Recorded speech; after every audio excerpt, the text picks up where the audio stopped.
Well, good. Everybody in the audience ready to roll here? All right, very good. Well, welcome to the February 7th meeting of the Medfield Board of Selectmen.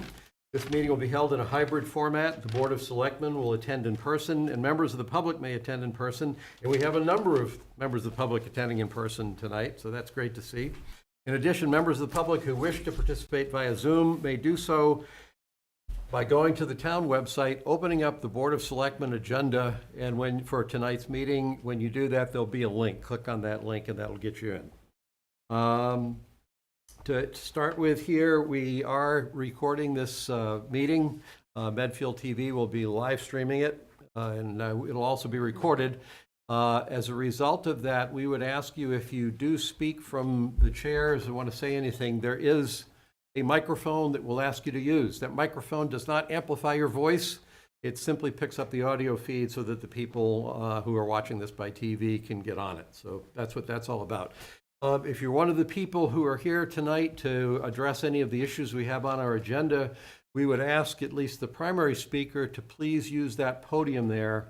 Feedback we've gotten from people in town who are tuning in to listen to this remotely is that audio is better than that other microphone. So we'd ask you to do that. In a minute here, we're going to talk about the life vests. Okay. Before we get started, we'd like to just take a moment of appreciation for our service members serving across the globe, protecting our country.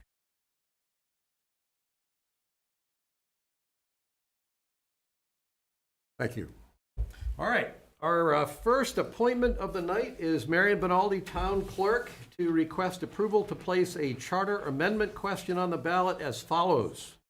Change the Board of Selectmen and Selectmen/Selectman to Select Board or Select Board Member in Articles 3, 4, and 10, and throughout other articles and sections of the Town Charter as specified in Article 15 of the 2022 Annual Town Meeting Warrant, and vote thereon on file in the Town Clerk's office. Are you in here? I'm here. There we are. Of course we do. This is an important and momentous act by the part of the town. It's important for people to fully understand what they're doing. Okay. So at the annual town meeting in May of 2022, we voted to have a change from Board of Selectmen to Select Board, and now it has to go to ballot. Our town council, Mark Sherrill, has written that language, and I just want the Board of Selectmen's approval that the language is okay so that I can get my ballots printed.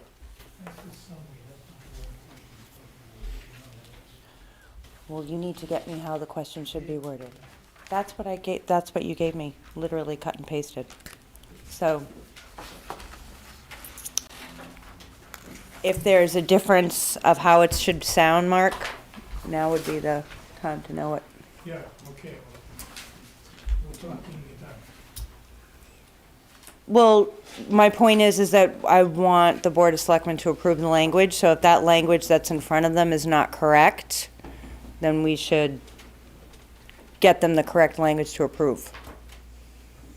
All right. So the board through the chair, the statute on charter amendments specifies exactly what the language is supposed to be, and then there's supposed to be a summary. So the language basically is a fill in the blank. It says essentially something like, shall the town amend the charter, shall the town of Medfield amend the charter, as summarized below, yes or no, and then what you have there is actually the summary. So that's the essence of the question. So you're saying there's a generic question, should the town of Right. Medfield amend the charter? That will be the thing that you'll actually Right. vote on the Correct. ballot, yes or no on. The words that Marion just read was the thing that you would be reading to decide whether or not the town Right, should amend the that's charter. correct. Well, the question that you put, Mark, which I believed is what Gus just read, said, shall the town approve the charter amendment proposed by the town meeting summarized below? Yeah, that's the actual question. And then it's yes or Right, no, so I and then didn't the say all summary. those words. Right, Everybody follow okay. this? We're doing okay here, right? Okay, so we're on the same page. So you want me to read it? This is exactly how it's gonna look. Okay. You just. Ricky, you're on the spot, my friend. So the ballot question is, shall this town approve the charter amendment proposed by the town meeting summarized below? Right. Summary, change Board of Selectmen and Selectman/Selectman to Select Board or Select Board Member in Articles 3, 4, and 10, and throughout other articles and section of Town Charter as specified in Article 15 of 2022 Annual Town Warrant, and vote thereon on file at the Town Clerk's office. Good? Perfect. Questions, comments? No, but I think what people just, it's as simple, like, we voted it last year, so that we will no longer be, everyone kept telling me when I ran last year that I should have select board on the sign, and I'm like, no, that's not actually what I'm running for selectmen. Right. Now, anyone running this year will still technically be running for selectmen, because it will not be voted until they're actually voted in, and then next year will be the first time someone actually will be running for, select board of Medfield. So that's the summary of how it should play out. People should understand, we're just going through the process, and this is the last box to check to complete it. Right, correct. Okay, I'm good with it. Pete? No questions, it's just been a long time in coming. So just for those who might be interested in the process, the article was approved at town meeting to make the change. This is an election, this is basically a vote by the town to confirm that that change should be made.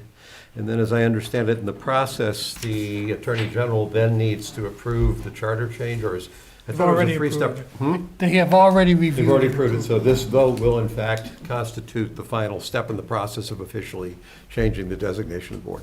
Right, and then you note that I specified articles, which are the ones that deal with the select board and the town administrator, but refers a lot to the select board. Those are the ones that were specified. And then, as you know, terms are interspersed throughout. So there's a general authority. We have a bylaw in place already that authorizes the town clerk in conjunction with the publisher town code, general code. They will then go through and make sure it's all correct reading throughout the entire charter. Okay. And this vote will take place when? Oh, our election is on March 27th at the Council of Aging Center. Polls open at 6 a.m., close at 8 p.m. So this is our normal town election, this will be one more item on the ballot. Correct. So it's the regular ballot with this question added. Okay. Any questions from the audience? All right. Motion? I would move to approve the placing of the charter amendment question on the ballot as indicated. Second? All those in favor? Aye, aye. Opposed? Motion carries. Thank Mary. you. Thank you. Mary.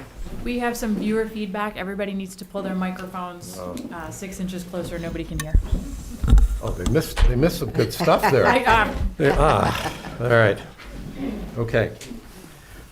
Let's see, so some of you might think that this is the highlight, that last discussion was the highlight of the meeting, but it gets better.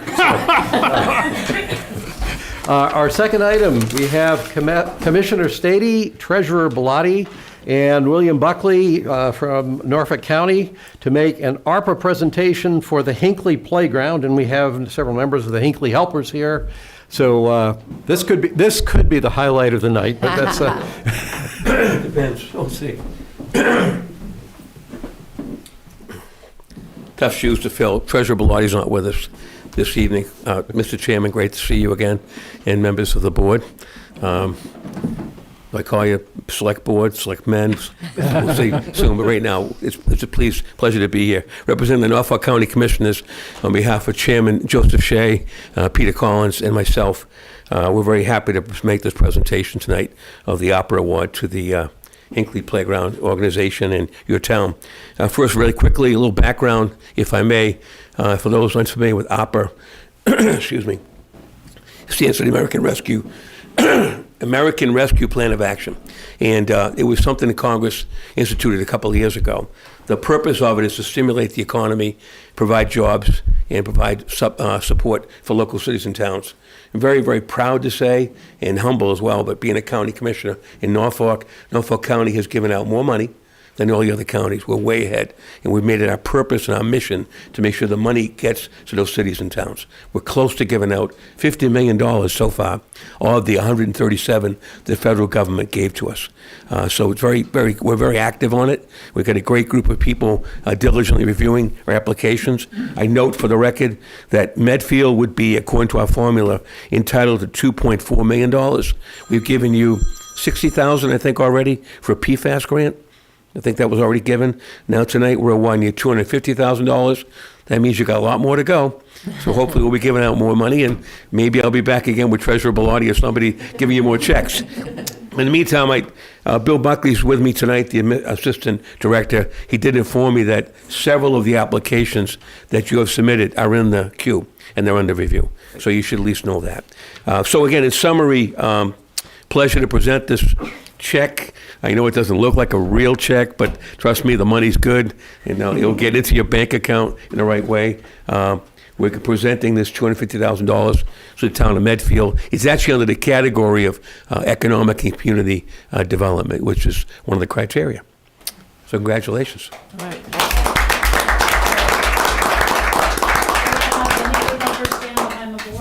Sure. Yep. Could we do a picture?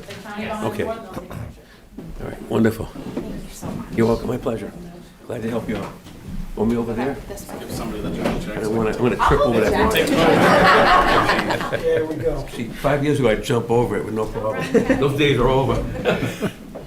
I thought you were going to say the check was good, but you have to be able to deposit it in your drive-up ATM. You know? In today's mobile world, you can just take a picture and it's good to go. Here, maybe we should scooch a chair over. What do you want? Here, Okay, is that good? just make sure you can see the amount. Exactly. Don't cover zero. 1, 2, 3. I'm gonna take a whole bunch. All right, perfect. All right. Thank you. Thank you. That's it? My pleasure. Good to be here. You have to give him back the Do I check. get an invitation to the vacation? Oh, I know. Hold it. Pleased to meet you. Well, you can even come and use the equipment if you want. I'll help you dig out. I'm good with playgrounds. Thank you, everyone. Thank you very much. Eileen Murphy. Yes, Pleasure very to nice. meet you. Pleasure to Thank meet you you. very much. Thank you. Scoot over here. There you go. What a fun job, giving out money. It's great.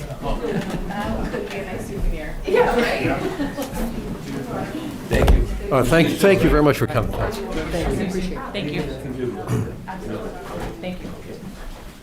You know, as we're moving to the next topic, with ARPA and the various things we've gone through with COVID, it's sort of a pleasure to have something that's actually fun and uplifting and focused on the community as something that, coming out of this whole thing, I think this kind of a project or this kind of an effort is by far the exception rather than the rule. And I'd point out, it wouldn't have happened if there weren't some young, I think they're all young mothers, but there's probably some fathers in town that step forward to take the initiative on this. And it's good to see that there's a lot of people in town that volunteer to do things and take the initiative.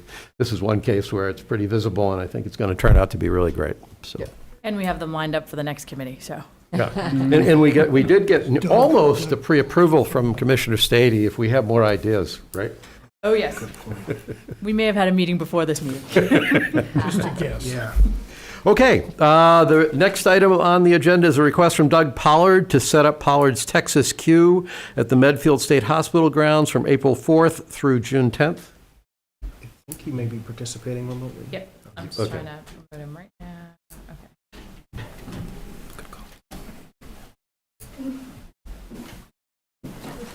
Where they hold out. Oh, you. But this is long. But it's educational. It's very informative. Hello, good evening. Hi, Doug. Hey, Doug. Sorry about the audio issues. No worries. Yeah, so I was seeking approval for April 4th through the 10th, if that's okay. Set up at the state hospital in a similar location that I was at before. So that's the location south of Hospital Road. Correct, across the street from the main entrance. Yep. It's like the top of hospital, the sledding hill. It's kind of the entrance at the top of the Sledding Hill. Yep. Anything different about what you're planning to do this year from past years? No, I think, 2 years ago when we did it, we, asked for approval for a beer garden, previously, and then, I think we had a band come up previously as well. So those, I think, are just one-offs that I would specifically ask for approval for a particular date for that sort of thing, but nothing out of the ordinary from what we've done in the past. Okay. So to refresh myself, what we've done in the past, is it every day? Is it just weekends? What? I'm pretty sure it's 24/7, right, Doug? Almost, yeah. We may roll in breakfast, we'll see. Now we're talking. Just for the record, what days are you contemplating each week and what hours? We're thinking Wednesday through Saturday again, and probably 11 a.m. to approximately 7 p.m., depending on the sunset.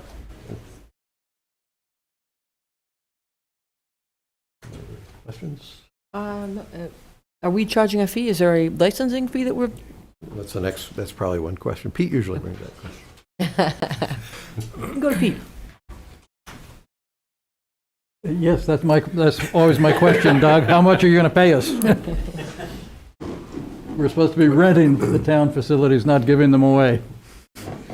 Do we have a standard, for something like this, is there some standard? We don't have a standard. Brittany did some research, and it looks to us, because this is not a nonprofit, this is not a town event, we'd be looking at $100 a month for a licensing fee to use that property from April to June. Does that sound reasonable to you, Doug? I'm sorry I missed that, but I think it's something that Christine and I have already spoken about, but if you could just speak up, please. Doug, it would be $100 a month for April, May, and June. Would that be restricting any days, or could I open Monday through Saturday? I think that's up to the board. Yeah. No restriction. Okay with me? I don't. Oh, the more the merrier. So it'd be unlimited days for $100 a month? Yep. And just for the record, Doug does pay a $150 fee to the Board of Health to have a 12-month food truck license, and that is collected already by the Board of Health. And then Doug, you'd come back in if there were certain weekends or certain days that you wanted to have a beer and wine license, correct? You would have to. Again, if you could repeat that, please. You'd have to pull one, you would need to pull one-day licenses as needed for beer and wine. No, I'm sorry, I lost that. Right now, you've got a license for the food operation. If you were going to try to do a beer garden again or something involving beer and wine, you would have to come back. I think you already said you were going to do this, so I think we're good. But if you did want beer and wine licenses, you'd have to do that and request it on an as day-by-day basis on any days that you'd want to do something like that. Yes, of course. I would seek approval and then obviously anticipate an additional fee. Or I would have the beer garden, sponsor, provide that for the town with permitting as well. But yeah, I just wouldn't go offhand and say, okay, the $100 a month covers it. No, definitely we come back for approval. Okay. Good? Yep. Pete, you're good? I think that the fee is exceedingly modest, but if that's what Brittany found, I'm willing to go along with it. That's because the food we approve is good. All right. We have a motion to approve. So moved. Second? All those in favor? Aye, aye. Opposed? Motion carries. I definitely am an eye on that. All right, I look forward to seeing you up there, Doug. I'm all there for it. All right, Doug, looks like you got some support in the audience here. Wonderful. Thank you all so much. I look forward to seeing you soon. Thanks, Doug. Thank you. All right. Take care. Bye-bye. Take care. Next item is the Tri-County Regional Vocational Technical High School presenting an update on their school building project. And we have Jack Rose here who offered to introduce everyone and get the discussion started. So thanks for coming, Jack. Thank you. Thank you again for your time. For those of you who do not know me, I am the appointee from the town to the Tri-County School Committee. Each town has an appointee, some have two, depends on the number of students. This process we've been going through since I've been on the board, probably 6 months, and they've been going through that another 6 months probably before that. Everything is very transparent. Please, if there are any further questions, I'd be glad to answer them offline or at a later date. But the website, the school committee website, has all updates on the project, the school committee project, budgets, and anything else you may know. At this time, people who are a lot more eloquent than myself, I would like to introduce our superintendent for the schools, Dr. Karen McGuire, and our business manager, Mr. Dan Haynes. Thank you. Thank you. Welcome.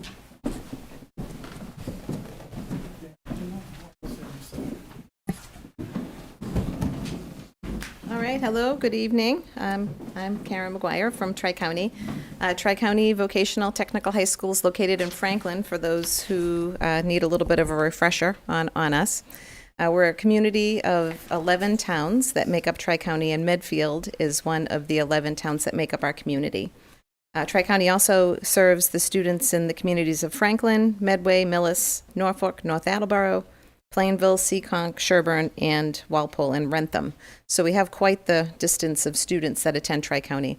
We refer to Seekonk as Hawaii because it's not geographically really connected to the rest of the towns, but back in the early 60s, when the state divided up which towns would go to vocational schools, Seekonk ended up in the Tri-County community and has stayed there ever since. The Tri-County school building, how many of you have been to Tri-County, to the building? Okay.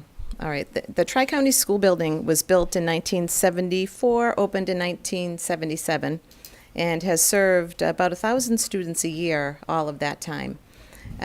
We have 16 career vocational technical programs, everything from culinary arts to automotive to legal and protective, computer information technology, and the list goes on and on. About 4 years ago or so, Tri-County was invited into the MSBA pipeline for a new school building. And over the last year, I was hired a year ago. Over the last year, we've done what's called the feasibility study with the MSBA to determine what the best need is or what the best suitable option is for our school community. We had to check the existing conditions of the buildings. At first, we thought that we would be doing a renovation, a major renovation to the campus, but after the feasibility study concluded, it was determined that a new building, as opposed to a renovated building, would be the best option. We now, in your packet, you have this, or on the table, there's some pieces of a slide deck that show an overview of what the community building looks like. Right now, it's a sort of a cylinder-shaped building in the middle with wings that come off of each side that host our vocational programs. The new model would be built in the back of the campus, a rectangle building that has the bottom floor for the high bay shops like automotive, construction, and so forth, with the academic classrooms across from it to do more collaborative programming. And then the upstairs would be comprised of the programs like health and our graphics programs, the ones that don't necessarily need the higher bays. Again, with that same philosophy of the combined academics along with it. The way that a vocational school works, we have 1,000 kids at Tri-County. They are in academic classes as well as their vocational programs, and they cycle in 1 week on their academic cycle and then another week on their vocational cycle, and it continues in that fashion throughout the whole year. Grade 9 students and grade 11 students are on that same cycle together, where they would take academic classes on 1 week and vocational on the other, and grade 10 and 12 would be on the opposite week. We have all of the same academic classes that the comprehensive schools in our district have, AP courses included, and again, we service about 1,000 students a year from our 11 communities. Dan's going to talk a little bit about the way that the project works at this point, with the key dates that we have coming up and how it works for the folks in the town of Medfield along with our other communities in voting for the project. We'll shift here.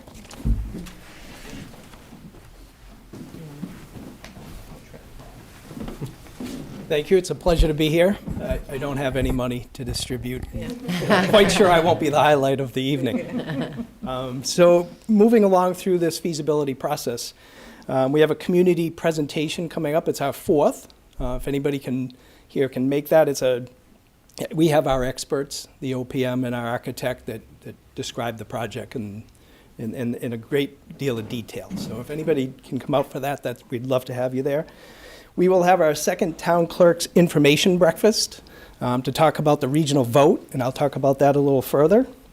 We're continuing our joint school committee and building committee meetings throughout the spring. Our preliminary design is due to the MSBA board in late May, early June. They will give us the go-ahead for that project in late August. The regional community vote, we've tentatively set a date for October 24th, 2023.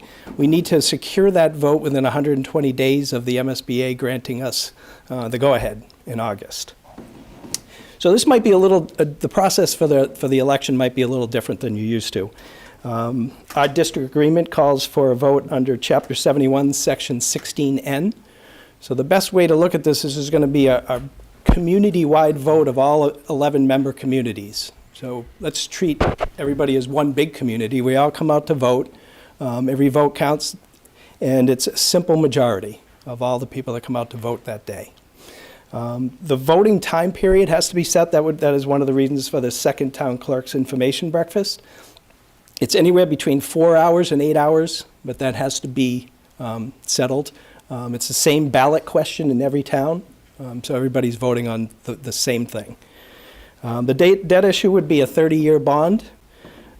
Debt repayment assessments are based on enrollment. Student enrollment, it's allocated each year. And the assumed minimum, so in our district agreement, it has to be, any town that has fewer than 5 students, it's assumed 5 for the building project allocation of debt. You currently have 6 students, that's down 2 from the prior count. So that is really all I wanted to talk about as far as the process goes. So when we were examining the 3 costs, the reason we opted to go with the board opted to go with the new building as opposed to do, with the MSBA, of course, we do get the reimbursement, some of the project costs reimbursed. We have a 52.8% reimbursement rate of eligible costs, and that goes down to anywhere between 25 and 30% of costs, depending, because again, things are capped and they do what's eligible, and not everything is eligible, unfortunately. But the base renovation, if we were going to not do anything with the MSBA, if we were just going to repair the things in the building that need to be repaired, of course, as soon as you start doing something, you then have to bring the building up to code, and that's where we run into a situation where, with plumbing and sprinkler systems and all of that we would need to bring the building to code with the ADA compliance and so forth. But the base repair option without any MSBA reimbursement is $165 million would be the base project. In addition, renovation, really, which just the renovation to the building without addressing any instructional programming. The price was, and these are rough prices too. We don't have the exact price until later on in the spring, but these are what the MSBA calls the order of magnitude, so they'd be roughly in this ballpark. A renovation is $279 million. The renovation with a repair option added to the back, a little bit more instructional space, that would have given us $282 million. And then a new construction on the same part of our property where our solar panels are is $279 million. So again, you're at the same price as a renovation for a new building, but it gives us a 50-year usefulness of the building as opposed to having to go back again later to address areas that wouldn't have been renovated. We were surprised at that. I'm going to be honest about it. When the school committee hired me a year ago, they hired me because I have a background in renovating buildings with kids in them at the same time. It's what I've done. So it was what we thought we would be looking at Tri-County. But unfortunately, with everything as it is now and trying to retrofit the building as it is in its stage 2 current capacity. It just didn't make sense. So there we are with it. Again, you have 5 students, so 6 students, yeah, and that's, the minimum would be 5 based on the regional agreement, so. Questions? So we've got 6 now. What is there a maximum? I'm going to pardon, I'm not as familiar with Tri-County, so is there a maximum a town can have? Are there, So we have a capacity of 1,000 students, so you would say about 250 per grade level. And the way the district agreement works is that each town is entitled to their percentage of the cohort. So if you look at all grade 8 combined of all 11 communities, whatever percentage of those students are Medfield students, that's the number of students you would be entitled to at Southeastern's incoming 9th grade. Not all towns use their seats. Medfield's an example of that. Medfield does not use all of the seats that they are entitled to at Tri-County. So what happens with those additional seats is they go back into the general pool, and a town like Walpole or Franklin or North Attleboro will scoop them up and use them. What is our number that we're allocated? So I'd have to go back and look to see what your current 8th grade is, whatever your 8th grade, and it would be that, however many students in your 8th grade divided by our 250 incoming freshmen, so, yeah. interesting. Yeah. So say we have 200 kids in the 8th grade.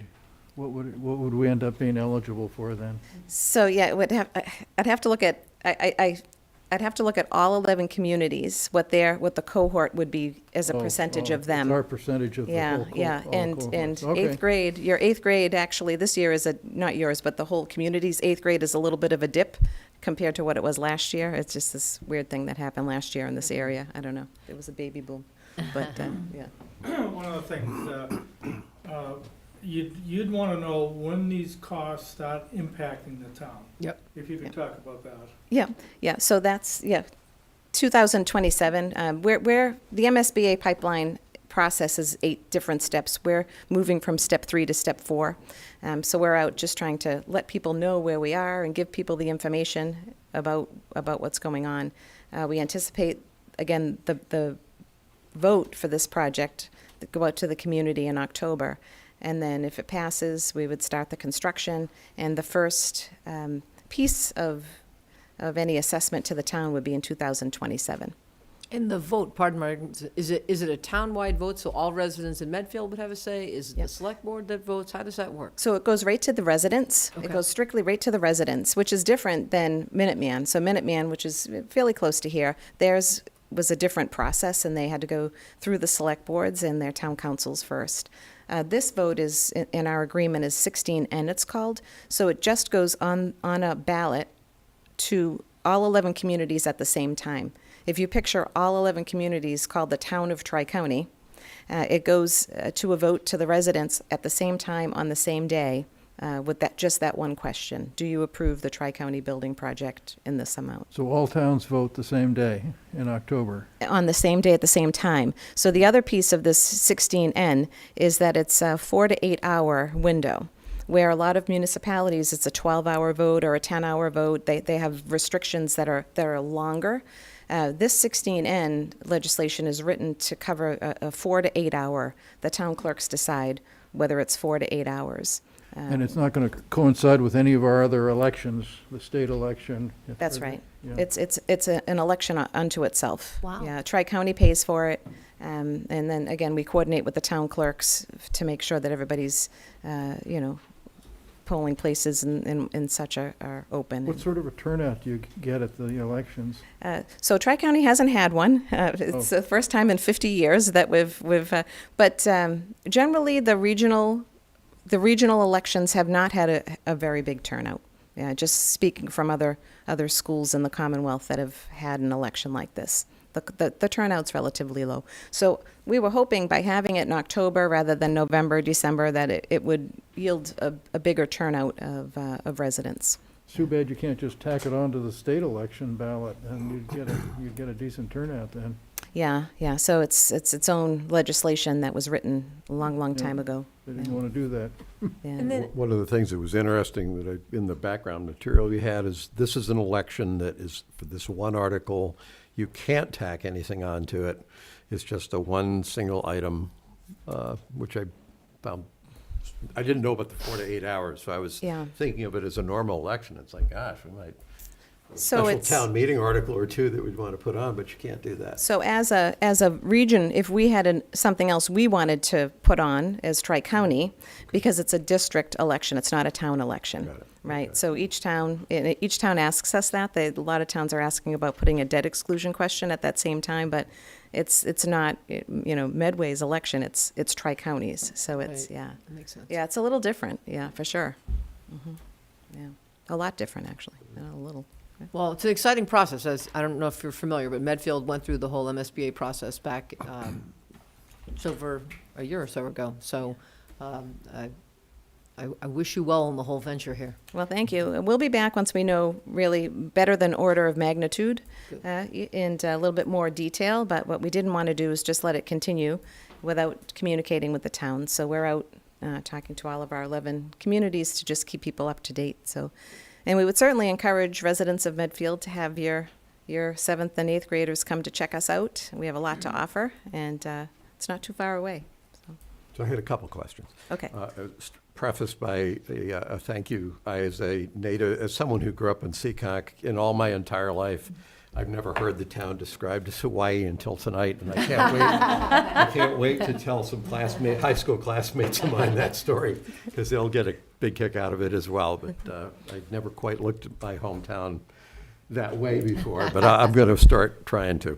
I had just, these are just informational questions. And the 4 options that you had, the one that was the second edition reno, that was 320,000 square feet, where the existing building and the replacement building are 265,000. I was just wondering, does the school need, I was trying to understand whether that was a need for new square footage, or whether it was just a configuration issue. So the new construction is actually smaller space, because some of the vocational programs that we have right now are very, very large. They're larger capacity than we actually need. God bless you.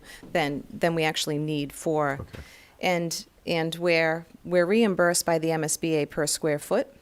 We're very frugal in those spaces in order to make sure that they comply with what the Department of Ed requires for safe space for vocational programs.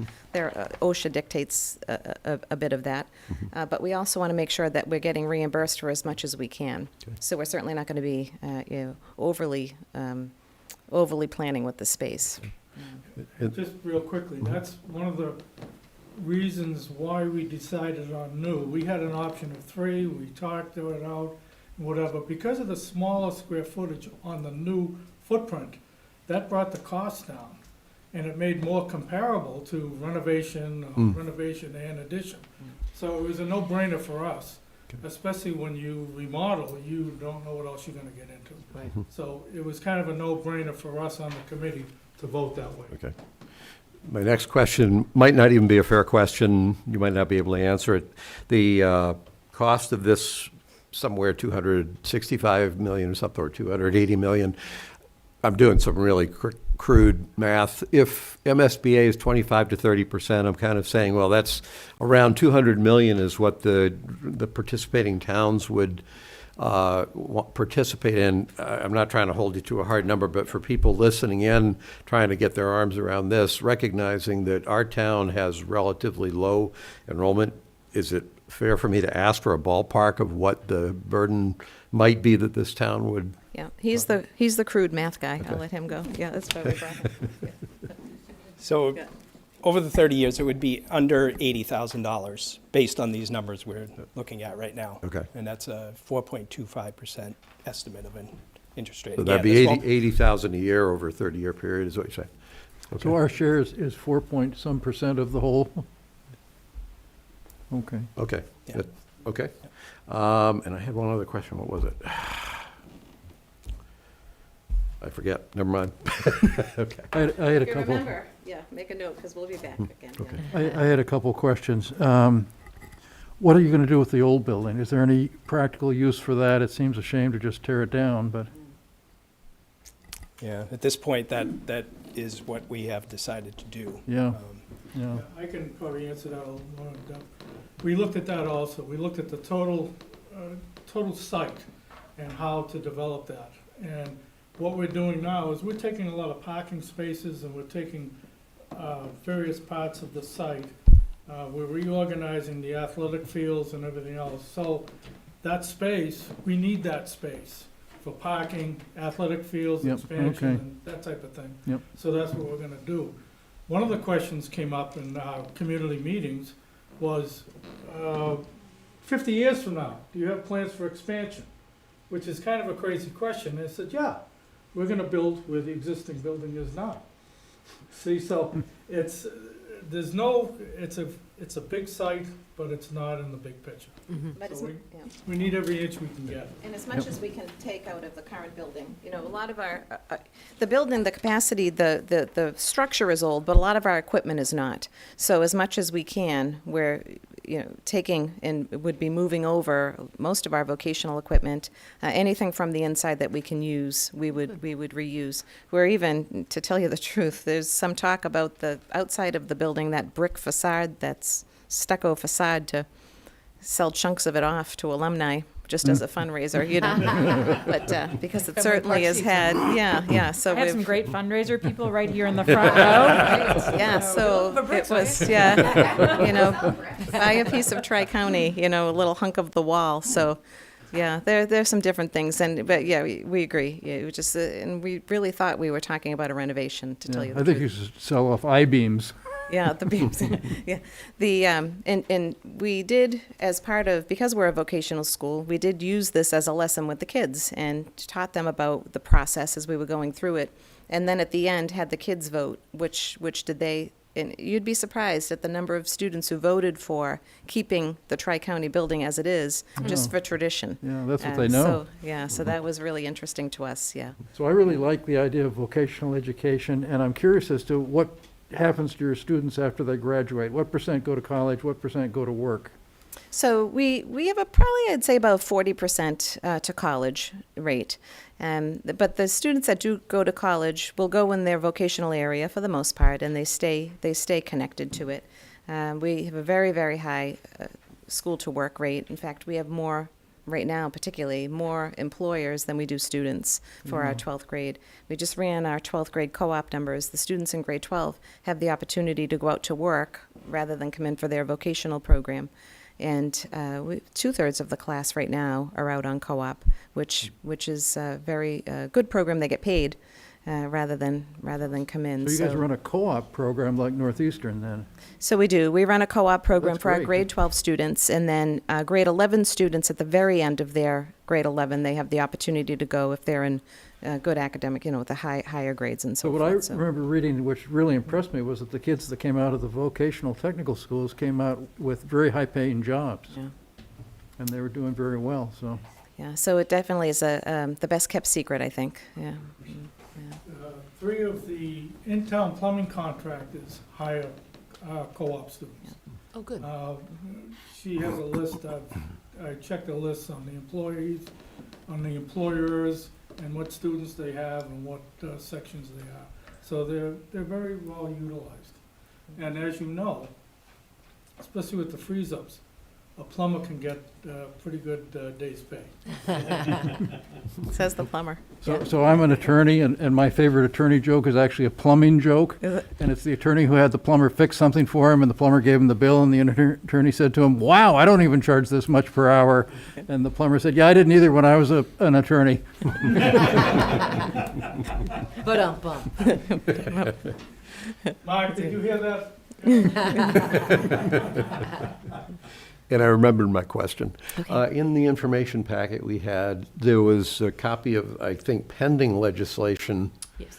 that, if I read it right, is asking for the money that the state anticipates coming in from the millionaire's tax to be used as additional compensation or reimbursement for schools. And I was a little shocked to see it said the range was a minimum of 75% of cost up to not more than 90%. So that, if that went through, this whole thing would look a lot different. Yes. So financially. there is, so I work with this organization, Mass Association of Vocational Administrators. Tri-County is one of 9 schools that is in the MSBA pipeline right now. There are 26 regional vocational schools in the Commonwealth, and only 2 have been rebuilt. The MSBA has a template for how to address elementary schools, how to address comprehensive schools that are 6 through 12, and then a template for high schools, but they don't have one for VOTECs. VOTECs are vocational technical schools are reimbursed at the same rate as an elementary school, but the cost to build them is woefully much, it's just woefully inadequate, the reimbursement rate really for what the needs are for the VOTEC schools. We worked last year with some legislation, made it through the House, made it through the Senate, made it through committee, made it through Ways and Means, and then everybody went home for the summer. So and then we had the new election, of course, so we refiled some of that same legislation. And one piece of it is to increase the MSBA Board of Directors by 2 positions, both positions vocational people, so that when they're making the decisions about reimbursement rates, that the conversation includes the VOTEC schools. That's one piece. Another piece is new this year, which is with the millionaire's tax, is allocating $3 billion from the millionaire's tax to vocational school building projects. And that's meant to offset the cost to those 9 schools that are in the pipeline right now, which impact 119 communities. So those are just 2 pieces of the legislation. And then a third piece is addressing the actual MSBA reimbursement, where we're at 52.8%, 89%, sorry, right now. But again, the reimbursement is capped, and it's only for allowable expenses, allowable costs. This legislation is asking to broaden that for VOTEC schools to 70 to 90%, depending on the town. So there are some things, and we do have some of our folks in this area that have signed on to that legislation, which we're happy about. It was filed by Representative Scanlon from North Attleboro and Senator Feeney, also from North Attleboro. But it's gained some momentum statewide, and we've got people from way out in the western part of the state all the way up to the northeastern part that have signed on as co-sponsors. So we do hope. I'll send it. You have it? Yeah, We did, yeah. It was in our agenda packet.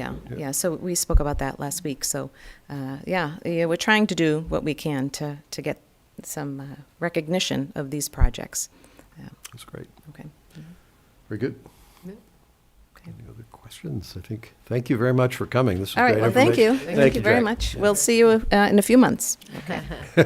Thanks so much. Okay. Next, we have Sarah Raposa, Town Planner, to request funding from the board. I wrote on my own thing, finding from the Board of Selectmen that the project proposed by Trinity Financial LLC meets the affordability requirements under Medfield zoning bylaw 300-20.10.c. Good evening, Sarah Raposa, Town Planner. I put at your desks tonight a copy of the finding because I realized after looking at your packet online today that may not have been part of the packet, but you got all of the attachments that justify the findings. So I'm just going to walk through that. I'm referring to it as an affordability finding as part of the Trinity permitting process as required by Medfield zoning bylaw section 300-20-10-.c, which is titled Administering Agency Review. And it states that prior to the granting of any plan approval for a proposed project, the applicant must demonstrate to the satisfaction of the administering agency, if applicable, the following: the method by which affordable rents or affordable purchase prices, in this case rents, will be computed and eligible households will be selected are consistent with the provisions of the State Hospital section 20.6, that the proposed affordable housing restrictions meet the requirements of 20.6, and that the proposed project otherwise complies with the provisions of 20.6. Upon making this finding, the administering agency shall submit in writing to the Plan Approval Authority notice that the affordability components of the proposed project are consistent with the provisions of 20.6. So, you, the Board of Selectmen, are the administering agency. The Plan Approval Authority is the Planning Board. You, as the administering agency, can make the finding, or you can designate somebody to make the finding. But I'm here tonight to present the information to you. As I said, Trinity submitted the required documentation that was part of your packet, and the following proposed language was reviewed and approved by Special Counsel Lisa Mead. The project consists of 334 rental units and includes the development of 85 affordable rental apartments for eligible households earning up to 80% area median income. The project involves a mix of apartments, studio, 1-bedroom, 2-bedroom, and 3-bedroom units. As specified in the DHCD guidelines, rents for each affordable unit will be calculated so that each eligible household spends no more than 30% of income on rent and utilities. The affordable units will be interspersed throughout the existing residential buildings on the property, which will be comparable in construction quality equivalent to that of the market rate housing, and will have equivalent exteriors to that of the market rate housing. The applicant will be seeking approval from DHCD to allow for the affordable artist housing to be purposefully located near Belford Art Center to encourage collaboration and educational opportunities. The total Sarah, I'm going to oh. ask you to move the microphone closer. We got one note that said, They- for whatever reason, you're not coming through as clearly. It's not, Sarah. We're having Oh. a problem with Medfield TV. Oh, no, I'm sorry. Okay. So I'll just still talk closer to the microphone. I don't think that's gonna help, but it looks like you're helping. So, make an effort. Yes.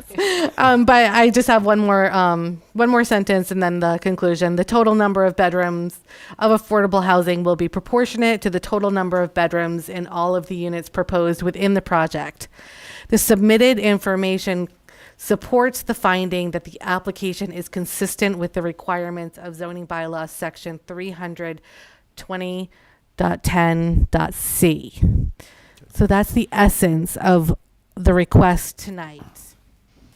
As part of the packet, you got a copy of the draft affirmative fair housing marketing plan. There should be two regulatory agreements. One was for the general affordable units, and then there was a specific one for the artist units, which I actually think maybe I didn't put in your packet, and then some supplemental required information from the bylaw. I know you had a chance to watch Trinity's presentation last night, so you got a primer on this last night.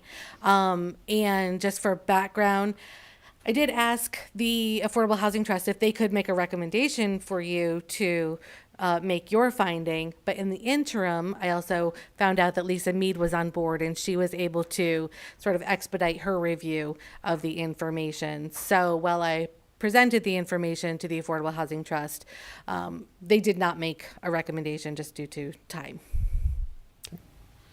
So I do have a question. Based on the meeting last night, and there was conversation about, I think it was 80% of the affordables would be offered to Medfield residents. So yeah, there's a 70% of the units are eligible for local preference, and that's something that we always exercise as an option when the units are available for rental. And that's just the first wave. And then after that goes, when those people, if they're a Medfield resident, move out, that next person is not deeded to be Medfield. It could be anyone from the surrounding area. That's correct. Okay. Yeah. Is there a reason why they do that? Why they don't again try to keep people, keep the Medfield resident population as high as it can be without diluting it with after that first wave moves on? Go ahead, Mark. Yeah, the fact is that unlike the ownership program, rentals, the tenants have to be certified annually, so there could be a fair amount of turnover, and it just would break down probably as a process. Okay, okay, so it's not intentional, it's just limitation within the system. Okay, thank you. I was actually thinking it probably would have been intentional as far as, the traditional 40B is often contentious within a community. So making a local preference process might be a carrot with the process. And then after that, it's, And then by just talking, paperwork. this is strictly just rent tonight, so this is anything to do with anything else on the property, the parking, nothing. If we agree to this That's tonight, correct. it's strictly rental, okay. yes, and it's just the ability to move forward with that portion of the project. And as you could tell, having inclusionary zoning first on last night's agenda was a little pet project of mine personally. So this is, the affordable component is very important to me. Good, Yeah. Pete? So it struck me that it's all compliant, but since we have experts that are reviewing it, what do they say? Lisa Meads, the next planning board meeting isn't until March 6th. Or you can defer to even the Affordable Housing Trust making their finding at their next meeting in early March. You can create a designee. There's options. So I guess, given those choices, my suggestion would be that we do defer to the Affordable Housing Trust, since they tend to deal with this stuff more than we do, and let them feed information back to us. I mean, it strikes me that it's pretty clear, but I think that's inclusive of them and their expertise. Well, considering I'm on the Affordable Housing Trust, I'm gonna let you guys defer that, because I can certainly come back with it. That's right. So I'm neutral on waiting. I would, just one point of clarification. I think I'm probably clarifying something that nobody is confused about, but the local preference has to do with the affordable units, Yes. not all 334 units, just to be clear. I That's actually correct. honestly think this development is going to turn into a pretty popular rental property that I wouldn't be surprised is drawing people from across at least eastern Massachusetts, if not the state. I happened to be up at the hospital 2 weekends ago, and there was this lady picking up dog poop in the North Field, and I had to go over and recognize her for being a good citizen. And then I learned that she wasn't even a Medfield citizen. She was there from Holliston. And her view was, if we don't pick this stuff up, the selectmen are going to sit there and close this off to dogs. At which time I identified myself as a selectman and confirmed that I really appreciated she was doing the job she was doing. But when I gave her a little briefing on what was going on with the development, and she said, "Gosh, when this thing comes up, this is a beautiful place. I've got to really look in it." So I think so. Local preferences are for affordable. My guess is that I would be surprised if the demand for these is not pretty high once this thing goes through, assuming it goes through And as there's we've envisioned. different elements of local preference. Is you live here, work here, have family here, have a relationship with the community. So to the point of whether we're going to vote tonight or defer, Sarah, it sounds like there's no practical process reason why you need to get our finding tonight. Nope. For me personally, I also think there's no particular reason for us not to give you the finding tonight, but I'm more than happy to wait until, I can see how it might be more appropriate to have the Affordable Housing Trust tell us, as much as we enjoy going through volumes of legal documents to make sure and look for small errors, probably would be better, I would guess. Is that Yeah, no downside to I that? actually love having multiple boards involved in the process anyway, so it's, Depends which boards they are, but sure. I love them all. But the Affordable Housing Trust does kind of tug at your heart. Snickering and the. Okay, yeah. So I think I'm hearing at least a mild tilt to the direction that we'll defer on this without prejudice. Sure. And just wait to hear from the Affordable Housing Trust to make sure they've gone through all the details. We could probably designate Eileen to be the one to report back to us on the Affordable Housing Trust satisfaction. If Well, you that's- could get Mike Marcucci to come back. I know he misses this. that might be Could more you? fun. Okay. Okay, Well, thank you for your time. sure. Thank you, thanks, Sarah. Sarah. That's great. Escape hatch. Thank you. Scooting out the side door. Oh, geez. We're using it as a prop for that wire, so better not touch it. Okay. No, please don't. Okay, next we have Parks and Recreation Semi-Annual Update by Katie Walper, the Director of Parks and Recreation, Mel Seabolt, Chair of the Parks and Recreation Commission. Welcome, Katie. I think Welcome, this is your Katie, first. yes. Thank you for having us. Mel Seabold, Medfield Parks and Recreation Commission. Last fall, the Parks and Rec Commission, as well as the town administrator and the human resource director, were conducting a rather extensive search for a new Parks and Recreation director. On December 13th of 2022, the Parks and Recreation Commission voted unanimously to approve Katie Walper as our new director. We do hope also, at least I hope, that this may be one of the highlights of tonight's. So the commission was extremely impressed with her background and work history. As an assistant director of recreation in Norwood, Katie was at the forefront of the administration of all aspects of recreation, best practices, staffing, grants, programming, facilities, and field management. And as far as our, as we've gotten to know Katie, you know, we're clear and confident that going forward, Katie is going to be leading our department to even greater levels of success. So with that said, our new director. Thank you, Mel, and our Board of Selectmen. Thank you for having me. So I've been here for 28 days, and it has been a great opportunity. I'm excited to be part of Medfield. I live in Norwood, so it's nice to get out of where I live as well. I served the community for 7 years.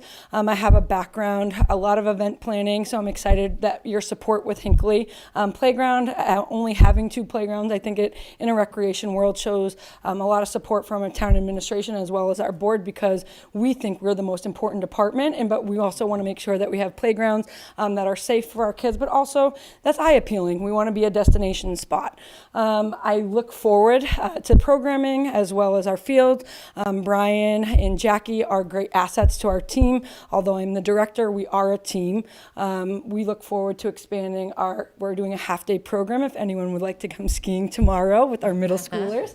But also looking at different things and working with the commission. Making sure that our policies and procedures are a little bit more clean cut, so that way our families, we had our first camp meeting tonight for transparency. We do have some changes that need to be made, but we think that it's going to be for the better of our department. So I look forward to working here and hopefully serving the community for longer than what I did in Norwood. And if you guys ever need anything, I am 1 email away or 1 phone call, but I do appreciate the support coming into day 28 and being presented a check of $250,000. That is making me look really great for day 28. So we set the bar high, but I thank you for your support, and I look forward to working with you guys in the future. Great, thank you. Questions, comments? Well, comments. I've got friends in Norwood, and they're very jealous that they're like, oh, you took Katie from us. Yeah. So welcome. I'm thrilled to have you on board. I've heard from folks that have had the opportunity to already engage with you. They're thrilled that your enthusiasm, your energy, all your new ideas. You know, that's the greatest thing about bringing somebody new on board, is that you can bring new ideas, and you've seen things work in other towns. So I'm excited to see what the summer of 2023 has in store, and just welcome and thank you. Thank you. I'm just very excited, too, to have you working with us in Medfield, so just welcome. Thank you for coming. Delighted to have you here as well, Katie. I have one question. Where are these kids going skiing tomorrow? Neshoba, and they were all right. blowing snow all weekend with the -11 degrees, so we're actually going to have 5 hills tomorrow. That's great. mountains. All right. That's a sold-out program, right? I mean, that Yeah, filled so up we quick. do run our Thursday programming, so we have 2 weeks left of that. But we decided, we heard, for those, it did sell out quickly, and so we had a lot of people on the wait list. So creating opportunities for those families who didn't have the opportunity to do the 6-week program, we're running some half-day programs so that they get the best of both worlds. Unfortunately, they weren't able to get into the program, but offering something that they can still get to go skiing. That's good. That's excellent. We were up at Waterville a week ago last Monday, and there's all these little kids there, and we were sitting there going, how do these kids get out of school? They were with families, so they weren't, but I'm just looking for the angles here on how to. We're half-day tomorrow in Medfield, so if you get All right. reports back. Sales will be high. All right. Perfect, thank you. Very good. Thank you very much, Katie. All right. Thank Take you, care. Katie. Thanks, Mel. Thanks, Katie. All right, our next item is the Medfield Energy Committee members to discuss their capital budget requests. I think as you're all coming forward here, I think we have sort of there's a 3-part framework in my head at least, Hilly.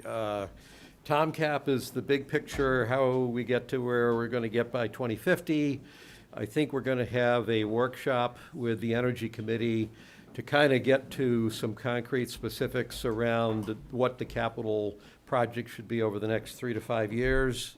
But this, I think, is capital projects for FY24. Did I get that? Yeah. Okay. Yeah. And, Okay. following up on that, my understanding after consulting with Christine is that this workshop is probably going to happen after town meeting, is that I correct? think after town meeting. Okay. Yeah. So, that whatever fits everybody. So, thank you for having us. And this is really a follow-up to our presentation in December, where we sort of laid out our thinking about the requests that we were going to make and identify the needs.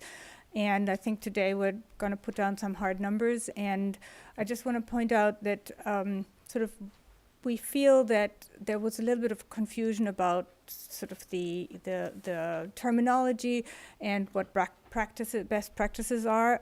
So I hope that we can clear some of that up today as well. Okay.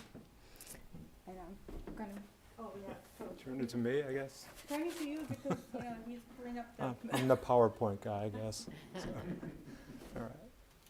So this is sort of a follow-on to December. So if you can go to the next slide, whoever's driving. Yes, I was trying Yeah. to. Screenshot. I know, no pressure.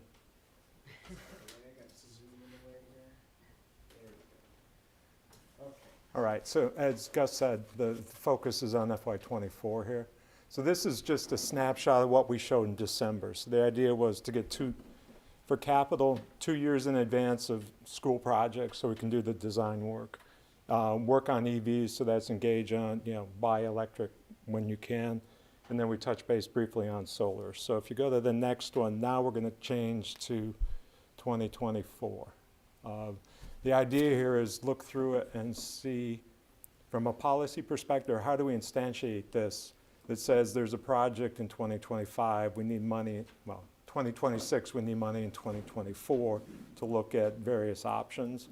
So, how do we bake it in so that just happens without people pushing on it, right? And the idea of these engineering studies versus, say, what RISE can do when they come in to do that, they can do sort of doesn't cost anything, but it's a very cursory sort of high level, maybe rough sizing, but you can't get down to the detail you need to pick options, costs, can I apply for grants, can I get rebates, and so forth. So the sort of idea of why do engineering work is to sort of go to that next level down from detail. So versus, you get what you pay for with RISE, right? It's free, but that's it. So it's next layer down. Yeah. The other thing we found is you'll see on the next one is Eversource. Whoops. Oh, it's on there, but. It's on there. So jumping. Eversource will be able to front half or match half of the cost of the engineering studies. Yeah. So that cut our requests in half as well. Yeah, so they'll match dollar for dollar, working through details, but that's the idea of why invest in it at all. So now you translate, following that sort of methodology of, projects in T0, we're at T-2 for doing the engineering work. So we look through. Could I interrupt just around the engineering study? Is there I'm maybe I'm thinking about this the wrong way, but when we talk building projects, I'm thinking some projects like replacing a boiler, maybe I'm wrong about this, but say replacing a major piece of equipment with a better piece of equipment doesn't seem like it would require an engineering study, or if it does, it would be a cursory one. I mean, we managed to replace our furnace at home, and we didn't do any engineering studies. We just took a look at a product and said this was better. Like we for hired like, someone. So right? I'm just So- trying to understand what fits into this, needing this formal process. Maybe everything does, I just don't know why. Hi, Gus. Most of you know me, Jim Nail, 97 Hartford Street, and I am the lead for the building pillar of the Medfield Energy Committee. As you can, I think, understand, going from a fossil fuel boiler or furnace to a heat pump, it's very different kind of equipment. So there are different things to think about, and quite frankly, different options you have when you go to electric technology. And yes, if you're just replacing an existing fossil fuel boiler with a similar fossil fuel boiler, you can get away with not doing an engineering study. Residential is also very different than commercial, of course. However, I've got a 29-year-old oil boiler I'm getting ready to replace. I'm doing the residential scale equivalent of an engineering study that's called a Manual J, which will tell me exactly how much heat my house is going to need based on the amount of insulation, based on the windows, based on the orientation and how much heat from the sun it gets, all these very technical factors. At a commercial scale, obviously, a bigger building, there's many more of those kinds of factors to consider. Can I interrupt again? Yeah, sure. This could be interactive, right? Yeah, no, of course. Let's stick with your house for a minute. I don't understand how going from the furnace you have right now to the heat pump changes how your house performs that would require. Are you doing other things besides in conjunction with it? Let me give you another example of a replacement I did very recently. The air conditioning unit for my second floor died a few years ago. I called up 5 HVAC contractors to come in. I took them all up to my attic, which I had spray foam insulated.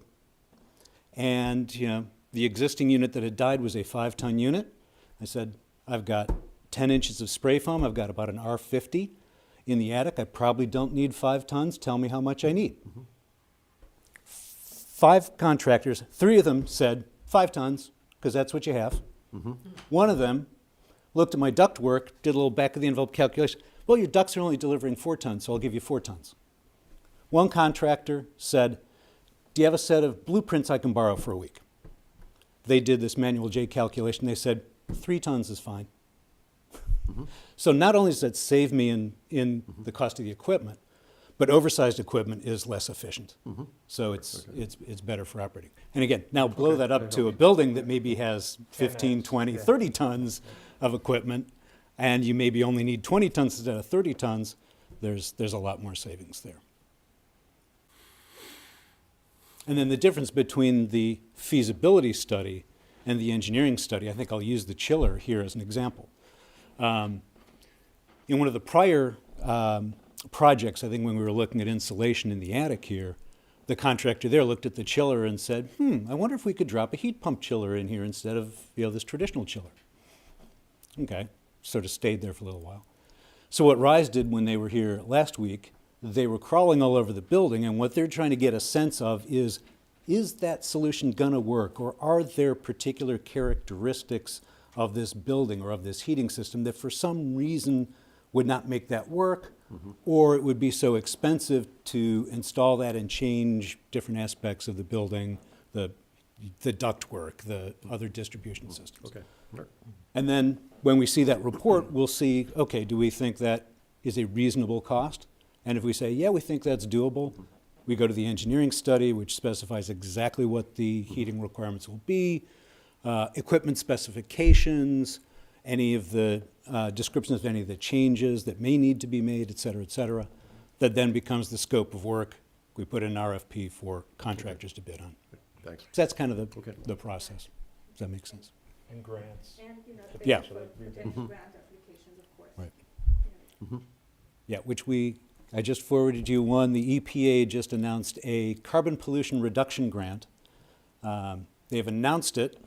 They have not issued the application guidelines yet. This is just a, hey guys, this is coming, stay tuned. And there will be 2 levels in that program that they've described. One is grants for feasibility and engineering studies, and then one for the actual installation. And details on that, I think they said, are going to come in probably March, April. So Great, okay. the sooner we get in line, the better a chance we have for that money. So that's the rationale. This is now sort of, we looked through the 5-year and 20-year capital programs and worked with Christine and identified 3 potential candidates to apply that. So the first, you can read the first 2, is the high school and the townhouse, right? So it would be $15,000 per each one of those out-of-pocket matched equivalent by Eversource to do that study for those. So those are sort of must-haves. Those projects will go forward in the next year or 2, as far as we can tell. So now would be the time to do that study work. And then the third potential candidate is something that's slated for 2030 at Memorial. But would it make sense, as Jim said, to look in advance, be proactive about it, and say, we can implement something in 2027 that makes an economic payback? So those are the 3 sort of short-term, the first 2 are sort of must-dos now. The third one would be, if we want to be proactive, to What is take the a look at. third one? Supplemental HVAC. You should just stay up. Yeah, I guess I should just stay up here. I'm glad you asked that, Pete. This is kind of an odd story how this came about, because we first went over to Memorial with Eversource back in December, I think it was, and we were really looking at the pumps for the boiler. And could we swap out those traditional pumps for what are called variable frequency drives, which I won't get into, but they're more efficient. While we were there, Fran Boucher from Eversource was talking about a project he was currently working on at a school in Halifax, where they're installing what's called an energy recovery ventilator. What that does is, as it's exhausting stale air from inside a building, that goes through the heat exchanger and extracts some of that heat to warm the incoming air, and therefore the boiler doesn't have to work as much. You're not burning as much fuel. And he was going, I think that might work here. Let's take a look at that. So that's when they proposed doing that study.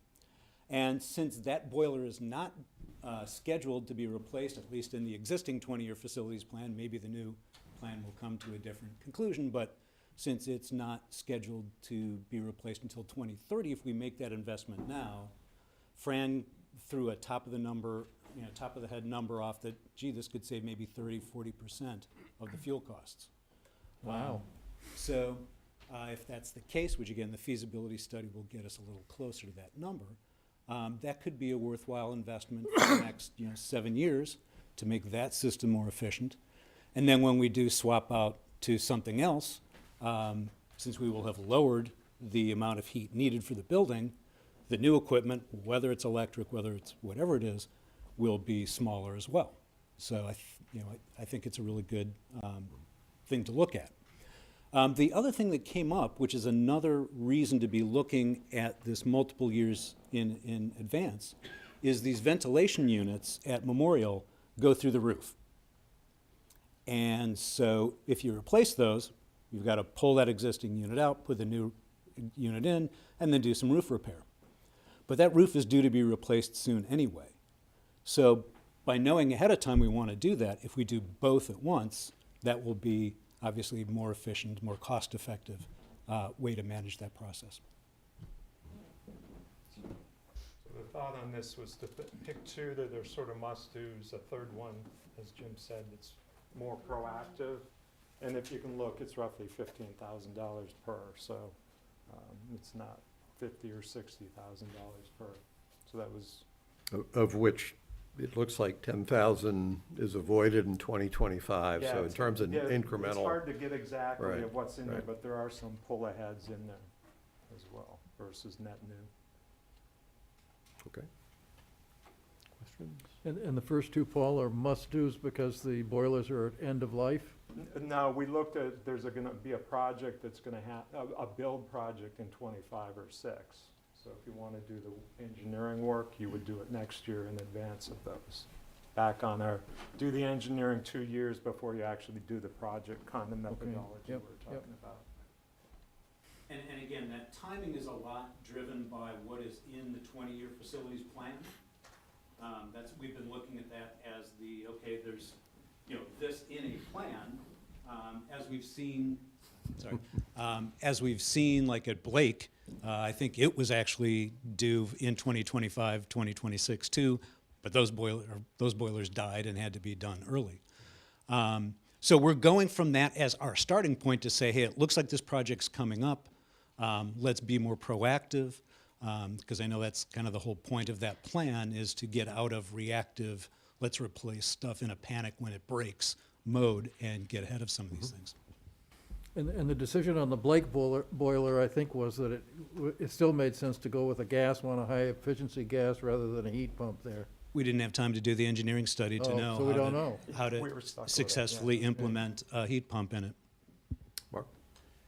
Yeah, I just want to point out that under Massachusetts public construction law, if you trigger a certain dollar amount, I don't know what the amounts are off the top of my head, I just haven't looked at it, but you're required to have a designer, either an architect or an engineer, on the project anyway. Even like roof projects, it would seem, your reaction would be you ought to be able to just get a roofer in and replace it. No, if the dollar amount's a certain amount, you have to have an architect or an engineering firm involved anyway.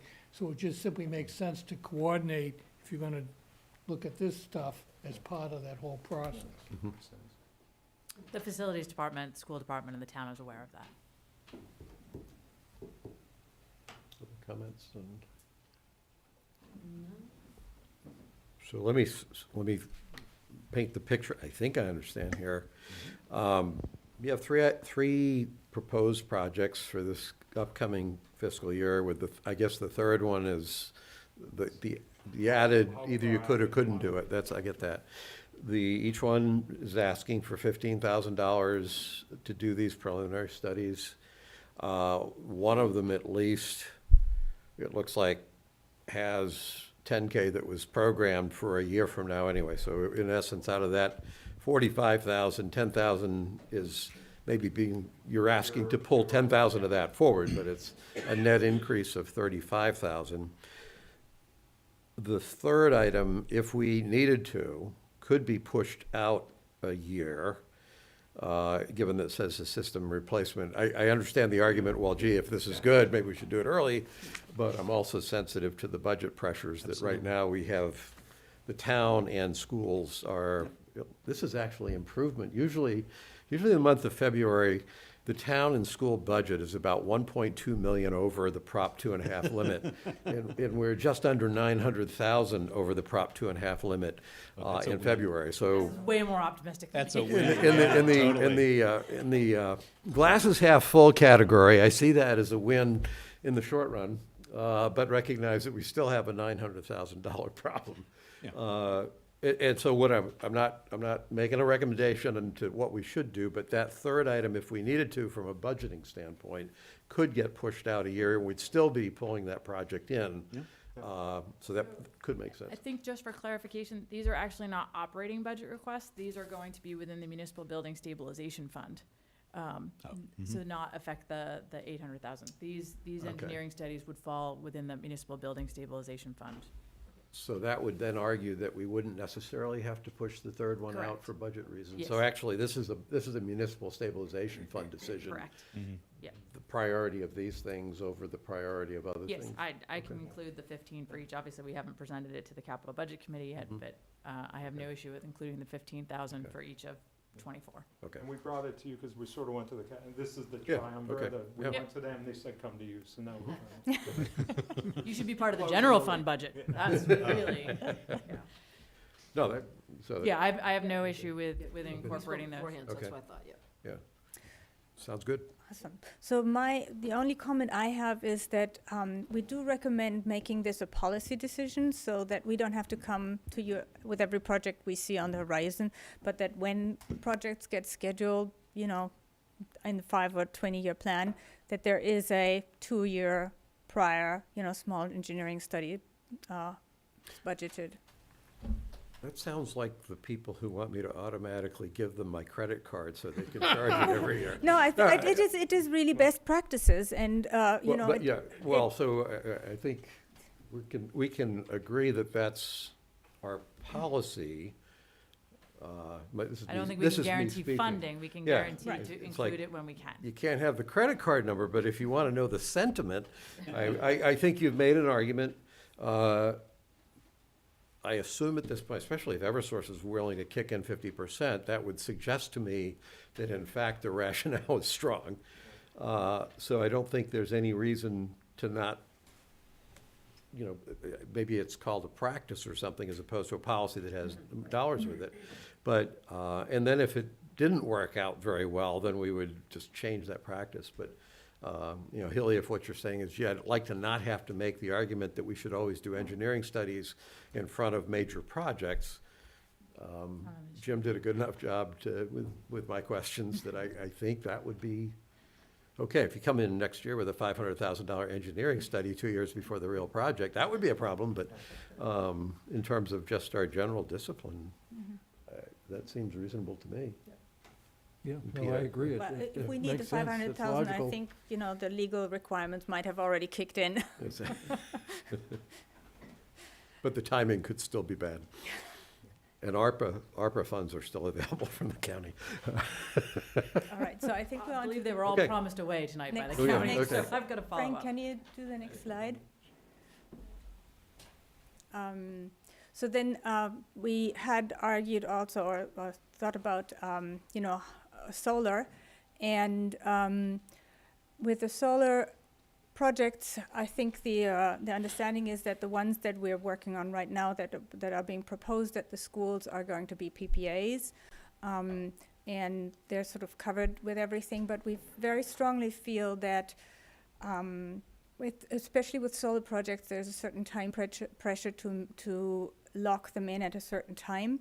And what we are asking for is a small amount of money to do like a scoping study so that we can have the basic metrics of a proposed, of a project, so that we can then lock it in the interconnection and the SMART program. We're finding, as we are working through projects with the town and with the schools, that there are sometimes delays that we don't anticipate, where you know, that are sort of holding things up unnecessarily, and we're losing a lot of money. And we would like the town to consider giving a small amount if we see a project that's viable, to scope it out and lock it in while we're working on the detailed plans.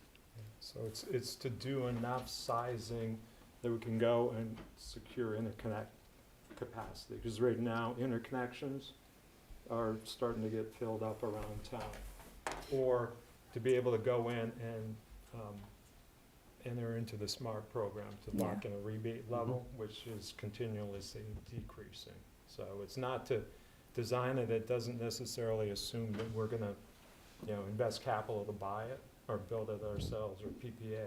But it's to be able to get enough done to lock. To get us in line, yeah. Do you want me to go through the, Let me ask, yeah. if you don't mind, let me ask just a couple questions. We had a project in this past year that we wound up going up with a PPA on, and I believe, if I understood it correctly, that a big driver on that rationale was from a timing standpoint. If we hadn't gone PPA, we wouldn't have been able to get this into the system early enough to get the benefit that we really wanted. So I think that piece I understand. I assume, because this is town projects we're talking about, you all would be able to identify specific projects that you would want to do that kind of a study on to develop to the point where you can basically get it into a program, after which we would then be able to do the more comprehensive business analysis of whether The we would be commercial better decision off with comes after PPA or. Yeah. Yeah, because You lock your place, you submit, you lock your Yep. place in the queues, Yep. and then you have 2 years to Yeah. actually bring it online. So Is you there a can- is it, would the downside be of, so in other words, we're gonna put money in to do that thing to get it locked in Yeah. before we've decided whether to go PPA or ownership. What's But what's even the the- downside in that If scenario for the town? Sort of the point would be to have money readily available to act quickly, because if we have to wait for another year, the economics look very, very different. It really is time is money in this case. Sure, but what I'm saying is, but you, I assume, can identify which projects you would apply that as opposed to simply give us a bag of money and if we see something that looks good and we're gonna do it. Well, I'm assuming you can identify the projects that are the ones that you'd be Right. doing that for. I mean, the most likely that we will look at is the Council on Aging roof right now. This week might be a bad week to talk about that. I Just know, saying. I know, but it's exactly Well, I that, don't know, the roof repairs will be thing is- occurring, yeah. I know, but the point is that, there's going to be a lot of talking around that. So if we can get it at least locked in at a particular price point, at a particular interconnection, then we can do all the scoping, the Yeah. So all I'm saying is it would be, I think, helpful to know whatever configuration of projects you're looking for some sort of money to be able to lock those projects Yeah. in.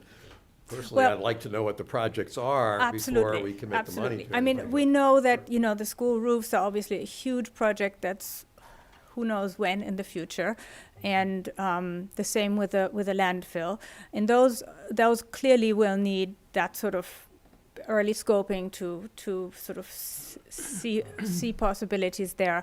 I think what we're But looking if at. we have if there's a 2-year window, like we wouldn't do the No, landfill No, right we now. wouldn't do it. Those are not things, and that's what I'm saying, sort of, these are not things we're looking at immediately. No, once they look like they, are somewhere on the horizon, we would probably want to do that, sort of a general idea of how big they are at that point. So for FY '24, it sounds like the COA roof is one. It's most likely, and unless, I mean, if God forbid we have another leak in the school roof and that needs to be fixed, and there's a smaller project, maybe that's something that we would have to act quickly too, because the interconnections are really filling up and the SMART is going down drastically.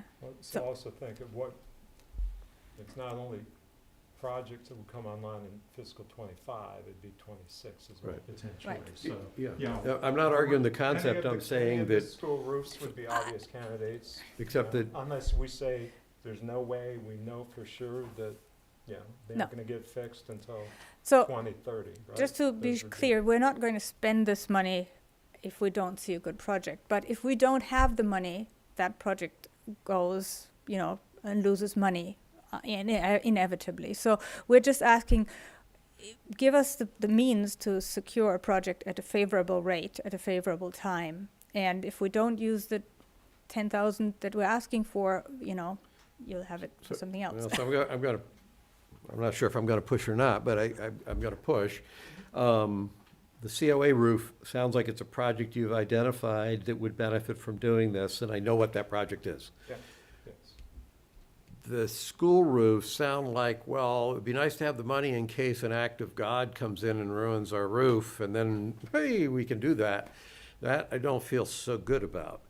And then in between those is what I just heard you say, Hilly, is, look, what we'd like you to do is give us a little bit of money that we can put sort of in a slush fund that's for this purpose, but we can't tell you what project it might be. It's just sort of an insurance reserve account that has an annual allocation.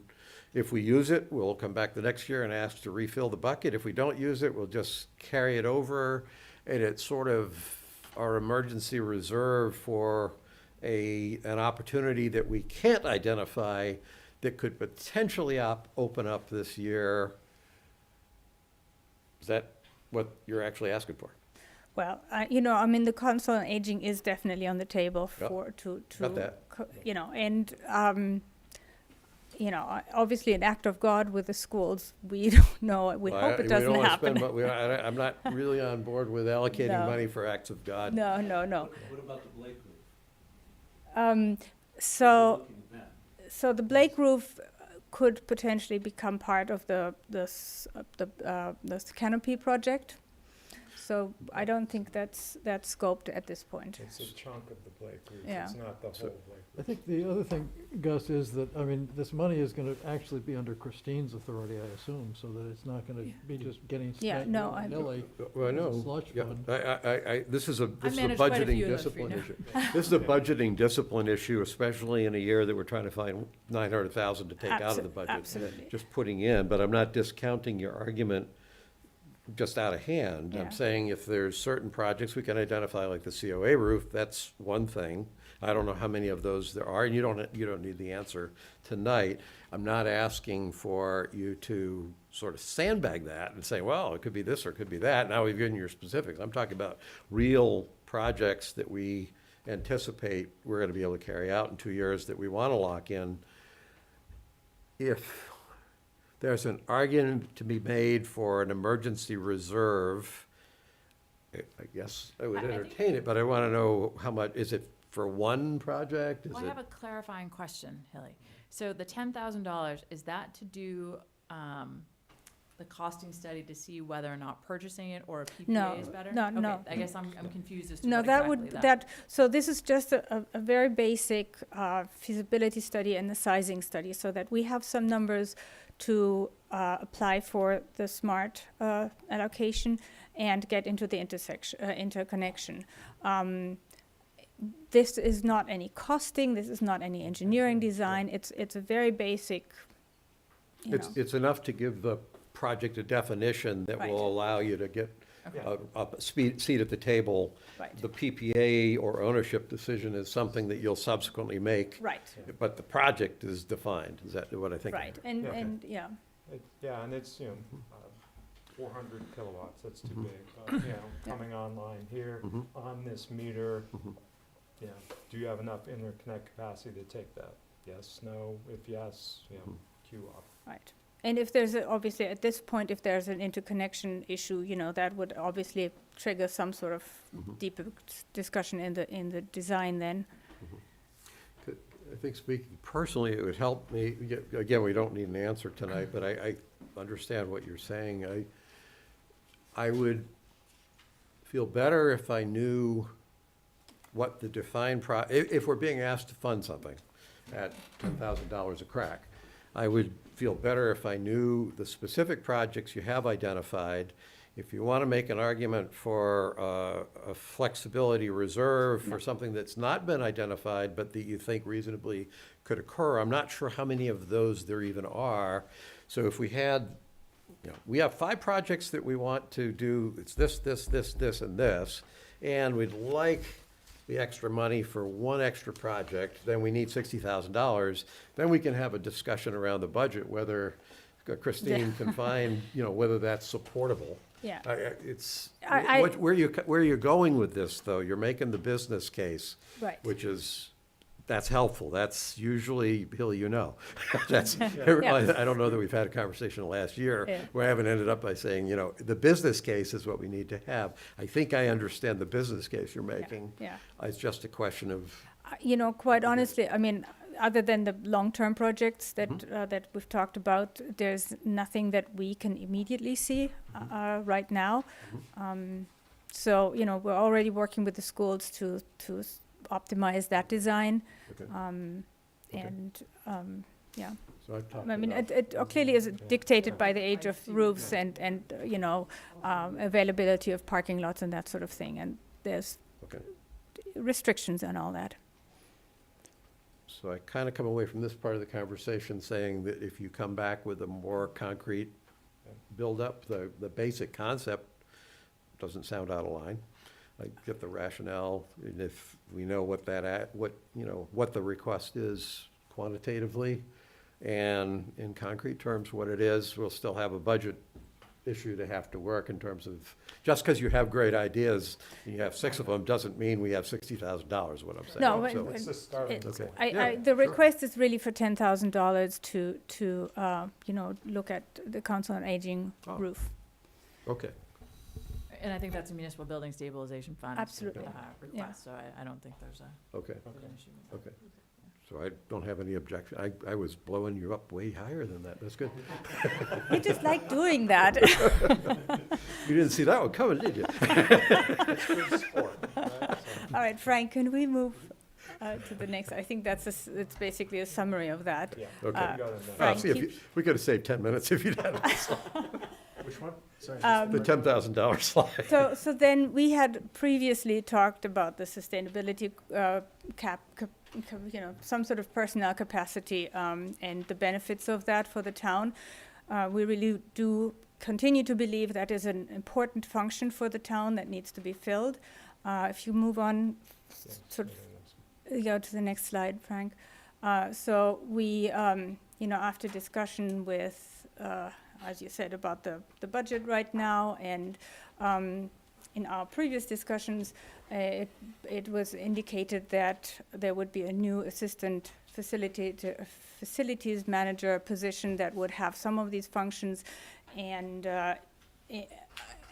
in view of that, hoping to get some of that function, we decided to delay this request for this year. If there's a change, obviously we would come back and discuss that again, because we think this is a really, really important function for the town to have. And, I'll continue speaking a little bit about this. I think. Yeah, I mean, I was just gonna add, I mean, we realize where we are. I just want to be clear that, there's an opportunity cost of not having that in terms of, the $250,000 grant writing. Right now, within the town, there's no one that I know of that has the charter, the inclination, or the time, right? Well, I think that's part of why we brought Susan McPhee on, though. No, that's absolutely not her. So her purview is strictly dealing with green communities grants, and I mean, that's what she told me directly. She's not dealing with any other funding sources, and she has a very sort of specific way of working out on, she identifies projects that are where the town has some funds already allocated, and where there's a large amount of BTUs or energy to be saved, because that moves us ahead in the queue of being eligible. And then she takes the projects that are funded and sees them through completion, so that we meet the deadlines, we file the reports, and then we're ready for the next, as we are now, thankfully, for the next session. And so now we're talking about, EPA grants, federal grants, state grants, that there's a much bigger pot and also have different applications, So at the Mass Municipal Association annual meeting, they had a video from, it was actually Elizabeth Warren's video, where she said that in addition to the pots for the grants for the work, the federal government had another pot that was targeted to help fund people to write the grant requests. So they have a pot to help fund people to write the requests for the bigger pot. So somebody needs to write that grant. No, well, that I application. mean, so is the issue we need, what I'm getting at is they said that first pot is to get the money for the grant writers. And so are we talking about one grant that needs to be written to get tapped into that pot in order to get the funds to hire a grant writer? Is that the? Well, I feel this is sort of not our job to figure out, but your job to figure out, how to get somebody to apply for those grants. And we're willing to take that on. It's just, that's, we do have only so much bandwidth with the staffing we have. That's the point, Yeah. I don't want anybody to think that we're not. I mean, No. honestly, I would recommend Carrico, but, he's been very successful at grant writing, so. Yeah, and I'm not trying to come across like I'm taking what the committee's done in the past for granted. But I'm trying to understand even what it is we're saying we really need to do. And if it's one grant to get the money to fund, let's for a minute here not call it a sustainability coordinator, because I think my definition of that would be a little different.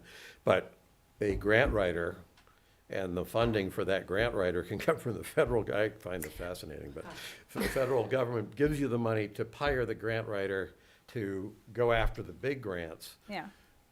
I'd have to digest that in terms of how best to go about doing that, but that's a little bit I think it's a different. little more different than that, although Gus, in my mind, I think we have to create a position, or we have to fund somebody to do this for us. Well, I And we're not disagree, gonna- not if I the- get federal, not if we can get federal funds for it. You know, No, the I Liz don't Warren agree. grant just isn't gonna pop up. Someone needs to apply for that, and so that we need somebody at the townhouse who is looking at this information, making the decisions, and applying for the grants. I mean, I took a One look grant. at the portal that, You missed the point though, Pete. It's one grant to get into the first pot, to get the grant writer all to right, write you the get grants. us in there, Gus, you know, if you can do it, great, but if you can't, then let's hire somebody that'll get us in that door. Well, it And might so be, that's if what I'm that's saying. if it's one grant you need, what I'm saying is that's a contractor. That's not a hire.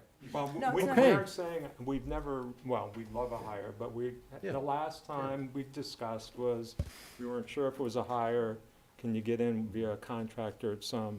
Yeah, we need someone to be half-time, doing it. quarter-time, three-quarter time So when we equivalent. hired Susan McPhee, I think, I'm not disagreeing with what you're saying his focus is, but one of her major selling points was, I bring in about 5 times as much as it's gonna cost you with my clients. I bring 5 times as much money into the town as you're gonna pay me. That makes it a pretty easy decision. And at first I was skeptical, but then, it's not just the grant writing, it's also the advice we've gotten from her. I think that was a good move, so I'm not against that. It sounds like we should be trying to find someone who could write a grant that would get us into that first pot, so we would have the funds to hire somebody who's a grant writer to get to the bigger pot. But I think that's that's somebody you hire under contract, that's not a new hire that you bring on board. How we find that first person, it's kind of like the way you make yogurt, you start with the old yogurt, and then you make it's helping me just to understand even what the challenge is here. Sounds like the challenge is to find somebody who's available to write the first grant, to get to the bigger grant to pay for the grant writers that you're looking for. Yeah. Part of the challenge, I think, is that all these interlocking grant programs are so Byzantine that it's a specialty all its own, just to understand where the money is, Mhm. what the application process is, what the criteria are. What the schedule is. Yeah, the- and certainly none of us on the Energy Committee have that kind of expertise in that. Time. And again, Susan's got her specialty just in green communities. There probably are people who, I'm sure there are people who are specialists I'm wondering whether at federal Susan- well, I'm wondering- programs. So, short answer is, I don't know who those people are either, but Yeah. I'm wondering whether Susan might be able to help us find someone like that to write that first grant that then leverages into the, So I have a question. If we can go back one slide. Are these requests that you're moving forward with? Because I No, have a question. No, this No. was from December. This It is revised just to this. tell you back. Okay, because the issue with Susan McPhee, his contract is, I believe, at 25,000. We were supplementing with some green communities money. We're at the end of her contract and it's only February. So that is one thing I would like to discuss with the Energy Committee tomorrow night. Okay. So is there a request for 24 to increase her allocation?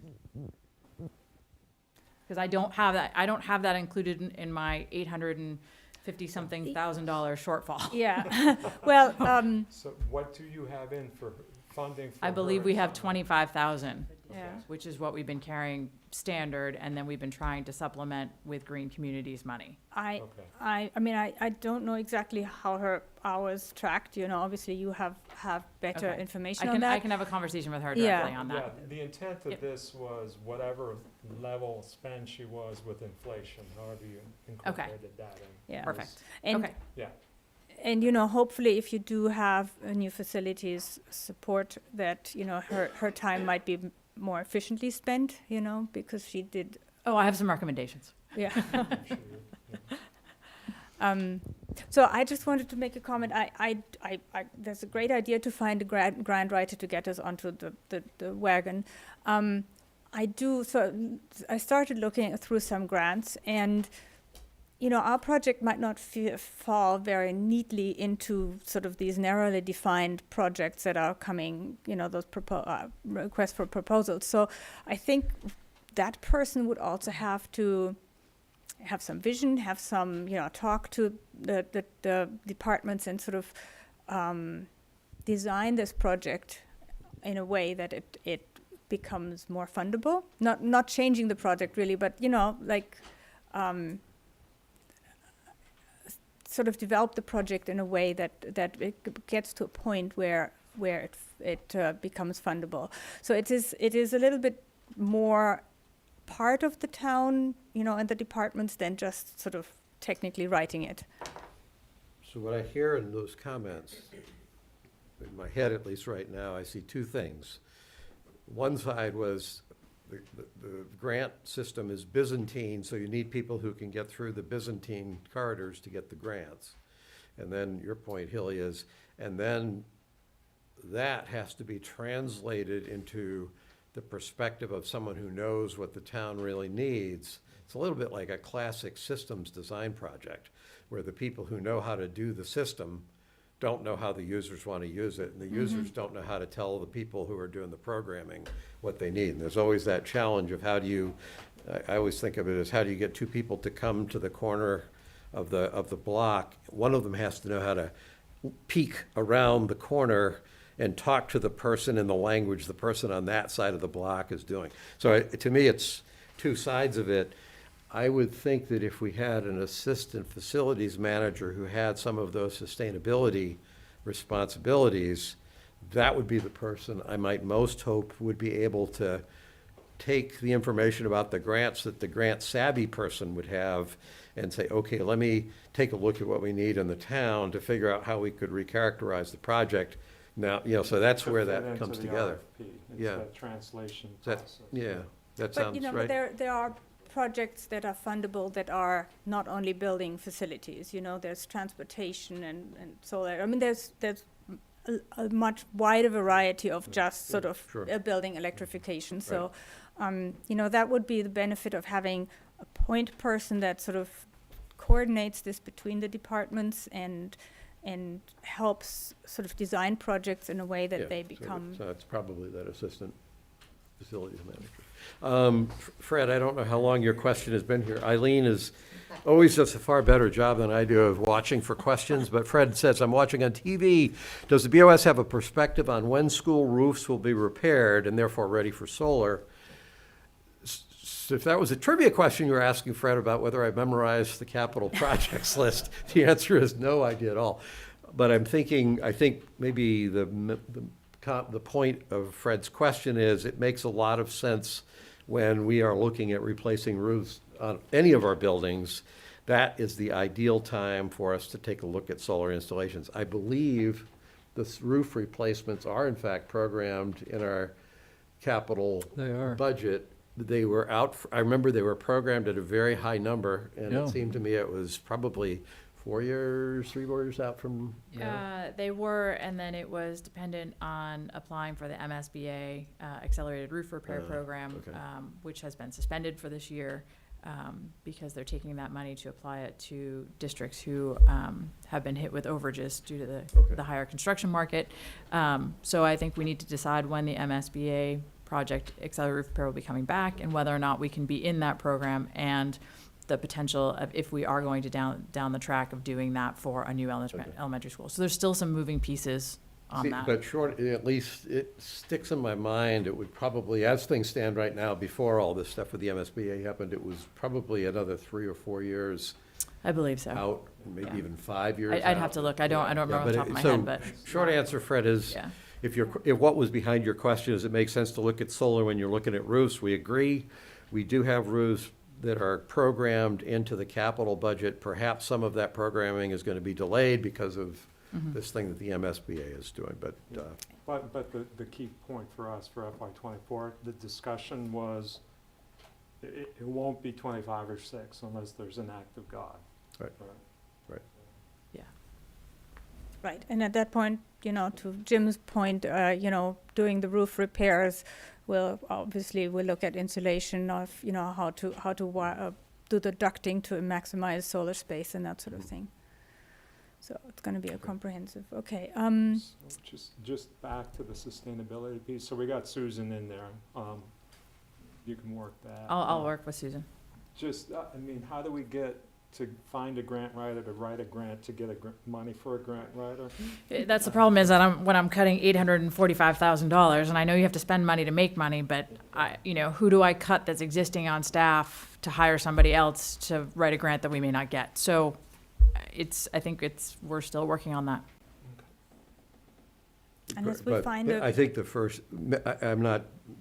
throwing this at you in a sense, but I would think it's at least worth asking Susan if she knows of that, someone who's like that. There are grant writers out there, it's just, yeah. And maybe you can go back to the municipal association and sort of get more details about where those. It's still going to require an appropriation, so it's still an operating Well, unless you expense. find, a lawyer volunteer retired in town who wants to write a grant for the town. We're all volunteers, right? On a commission basis? Or? Um, Well, but for our purposes tonight, I would say we're having a conversation around the concept of what we would like to do. That conversation gets implemented in the context of a budget challenge that we also face, but it helps for us to have some clarity around what it is we're trying to do and why we're trying to do it. So if we have to make budget trade-offs, we don't simply dismiss something as, well, this was a waste of money in the first place. It's not. It's just a question of what we can afford to do. So that's, okay. All right, so I think then, Frank, if you move on, I just want to sort of show some of the grant opportunities and how we see them. So this is an email that Jim got today, a newsletter from the EPA, and that's one way of tracking. Oh, this doesn't work? No. Oh, here for you. Sort of one way of tracking what's coming up or what's where there's call for proposals is through emails and scanning those. And then I wanted to introduce you to a portal that I was introduced to last month. It's the climate, what is it called? Program proposal portal. And you can register for free as a public employee. And I took some screenshots of it if you sort of keep going through. So one thing that you come up immediately are these two tabs where you have a general description, and then you can see what proposals are on the table. So the general description right now is all the, so what I should say, this portal only deals with 2 federal grants, the RRA and the JAA job, whatever, the previous climate bill. And so you could see the total amount of money that the federal government is going to disperse through these programs and the types of grants. And you can see on average the municipal offset is 76%, which is pretty high. So if you go further down on the same page, I just want to sort of have a look at the left tab that's not clicked, the light gray. I'll come back to that in a minute. So then you can filter there, for example, for the grants that are available to towns, or schools or whatever. You can filter a lot. If you go to the next slide, I pulled up some of the filters on the right there, where you can narrow things down. And if you keep going, on the same slide, it shows you how those grants are dispersed, what agencies will offer them. And you can see that the Department of Transportation is a really big one. So, we should maybe, even though we are not, don't have public transit and all these things, but we should probably have a close look at some of those funds too. So if you keep going down that page, there's an endless list of all the programs that are offered and who offers them in whatever way. So if you go to the next page, I then went to the actual request site, and it can, if you see these little bar on the left, on the right, there's like a black and 2 gray dots there. I don't have a pointer, under the blue bar, So it tells you which requests are open. It tells you also which requests are expired. And that is very useful because a lot of the money that gets dispersed doesn't get dispersed in one go, but there are rounds of it. And sometimes the sort of specs of who is mostly eligible change. So a lot of the early rounds right now are specifically designated for EJ communities and communities that need more help.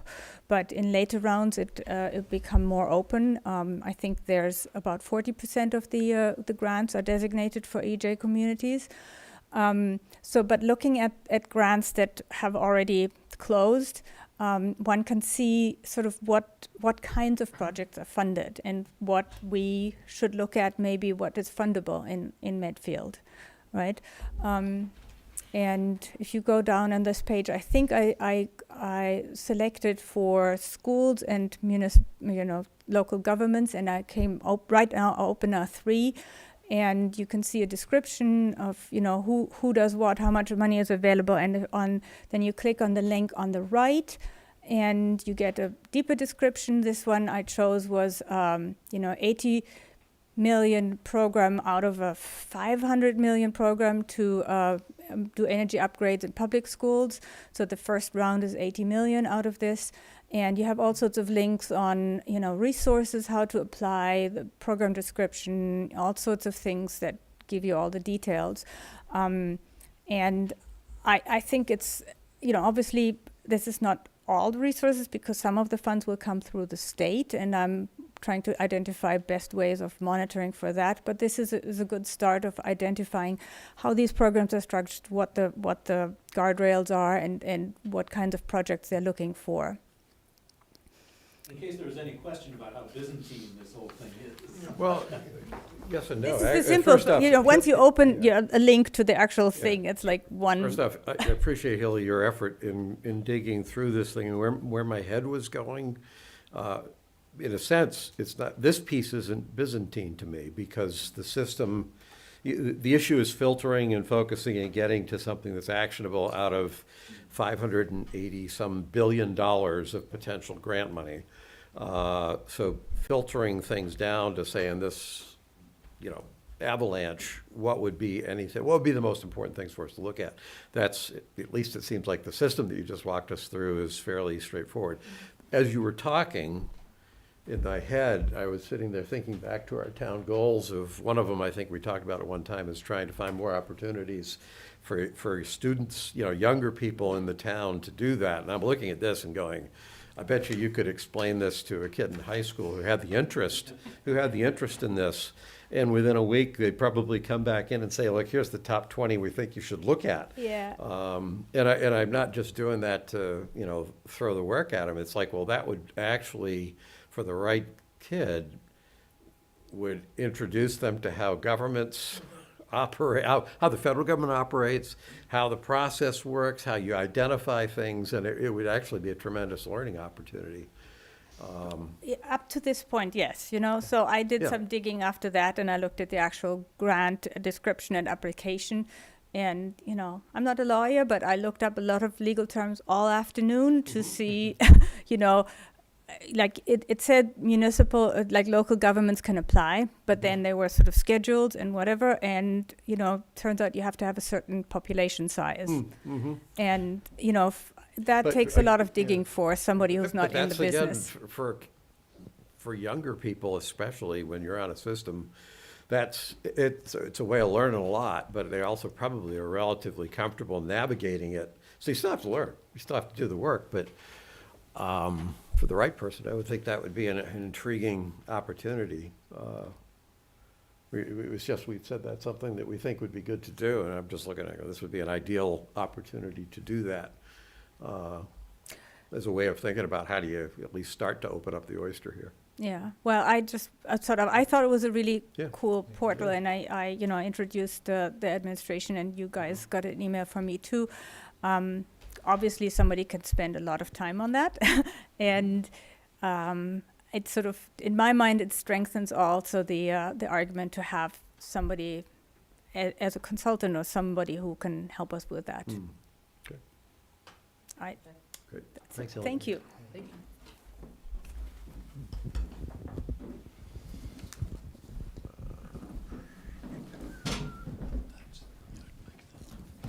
All right.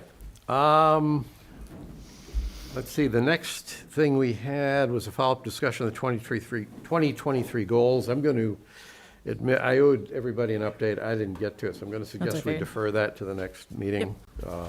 With my apologies for, we said this, huh? We'll happily take that. Yeah, well, there's a time element here that makes this a good thing. As you may recall, at our last meeting, we said this would be our last discussion of the goals, so I will try to Can get I, this thing can I updated add out to you. one more thing to consider for your goals Yeah. for the next meeting? Is that we're in February. And these 2023 goals, which our fiscal year, are going to end on June 30th. These are calendar goals, right? Okay. Could we make them 2-year calendar goals? Just think about it. Yeah. Think about it. Yeah, I think, Not that we don't want to do this again in a year, but I'm just saying you could make them 2-year. well, they're just updates each year, but I'm Yeah. trying to remember where that right-hand column, I thought had 2 years in it. I could be wrong. Okay. Or else I took them out, but I think the Okay. right-hand actions were 2. I'll check. Even better. So, good point. If we had it to a good point where we actually reviewed it each year, because we haven't really done that. Just one here. 2023, okay, my mistake. Although that didn't say FY '23, that said 2023. So if we do So- 23, 24. You've worked so hard on to this point, I would. Yeah. I I do think we should revisit them each year. Agreed. But if we had the discipline to do that, then it would be a refinement. And it can be revised any time in the year. If somebody comes in with something, it's not intended to be just a once-a-year thing anyway. FY 2024 budget review. It sounds like you, Christine. So you have a copy in front of you. Obviously, you just got a preview as I was talking about it.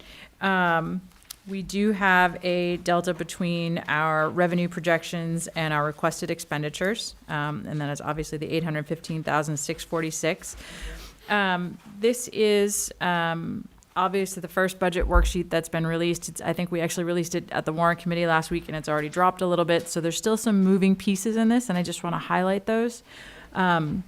The first is we are still waiting for Governor Healy's budget, which is not due until March 1st. I know she made a significant promise at the Mass Municipal Association she would get us that state aid number as soon as she could, but we have not heard that yet. So we're still carrying that as a level funded from last year.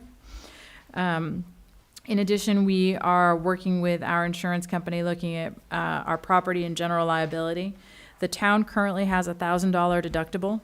I think we have, close to a $500 million value in our buildings, and we're carrying a $1,000 deductible. They have suggested moving to a $5,000 deductible, which saves the town close to $27,000 a year, and they're just preparing that analysis for us now. So it just saves us $27,000, and the downside is that we wind up paying $5,000 for deductible if we have a Correct. claim. Yeah, so they're running the analysis of what we've paid so far in our deductibles and what we would. Yeah. Okay. We are looking at our police and fire 111F injured on duty insurance. That is based on current enrollment, so the chiefs are working on that now. And then the other outstanding item is the health insurance.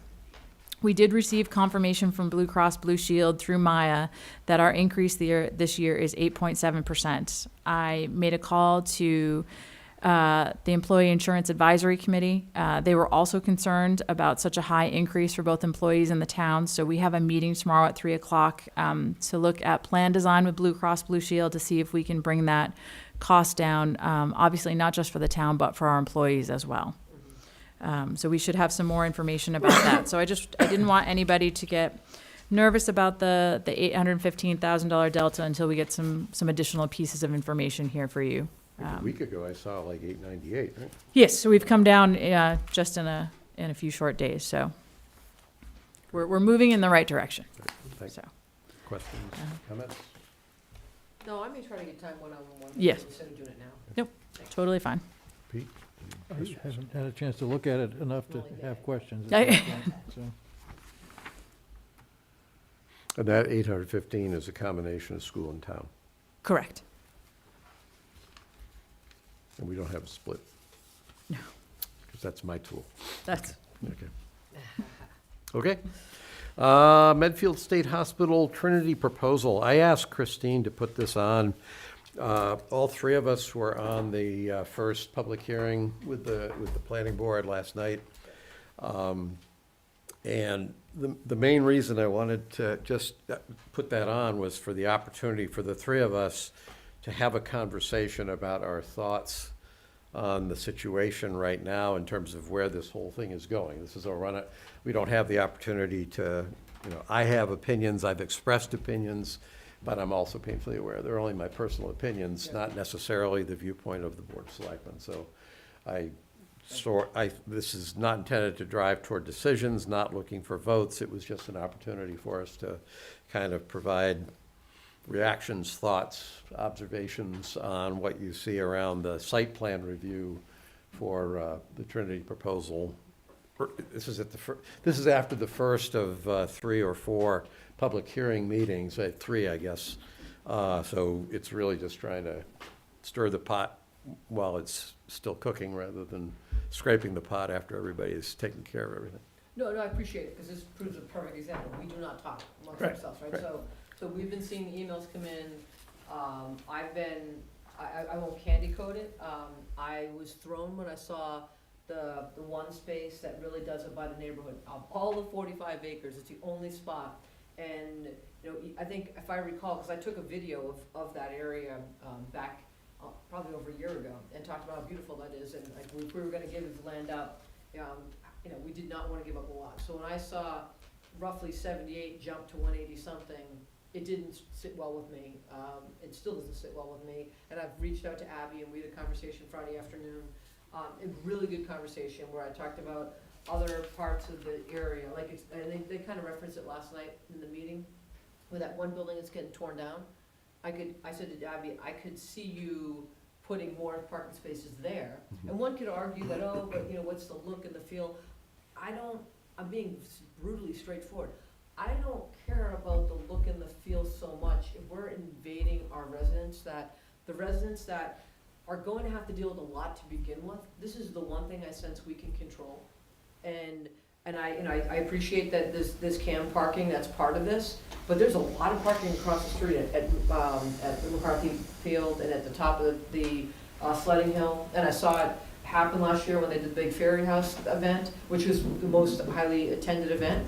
There are a lot of people who just walked right up, right? So when I look at events that are not 7 days a week, 12 months of the year, and I love the CAM events, so I'm not knocking the CAM events, but when I look at it, we're worried about invading the one neighborhood that abuts this development for events that are not all year, not 7 days a week, that we're then leaving a very large parking lot for, and there were a couple of letters that came in my opinion, that nailed it, that, you're going to have doors slamming, lights going on, things that are just 100% disruptive, that we got, and I said this to Abby on Friday, when that vote came in, and I saw that it was like, 99.9% of people were thrilled, I looked at 2 people, Jim and Abby, and I said, Abby, I was thrilled for you guys, because the town got behind this.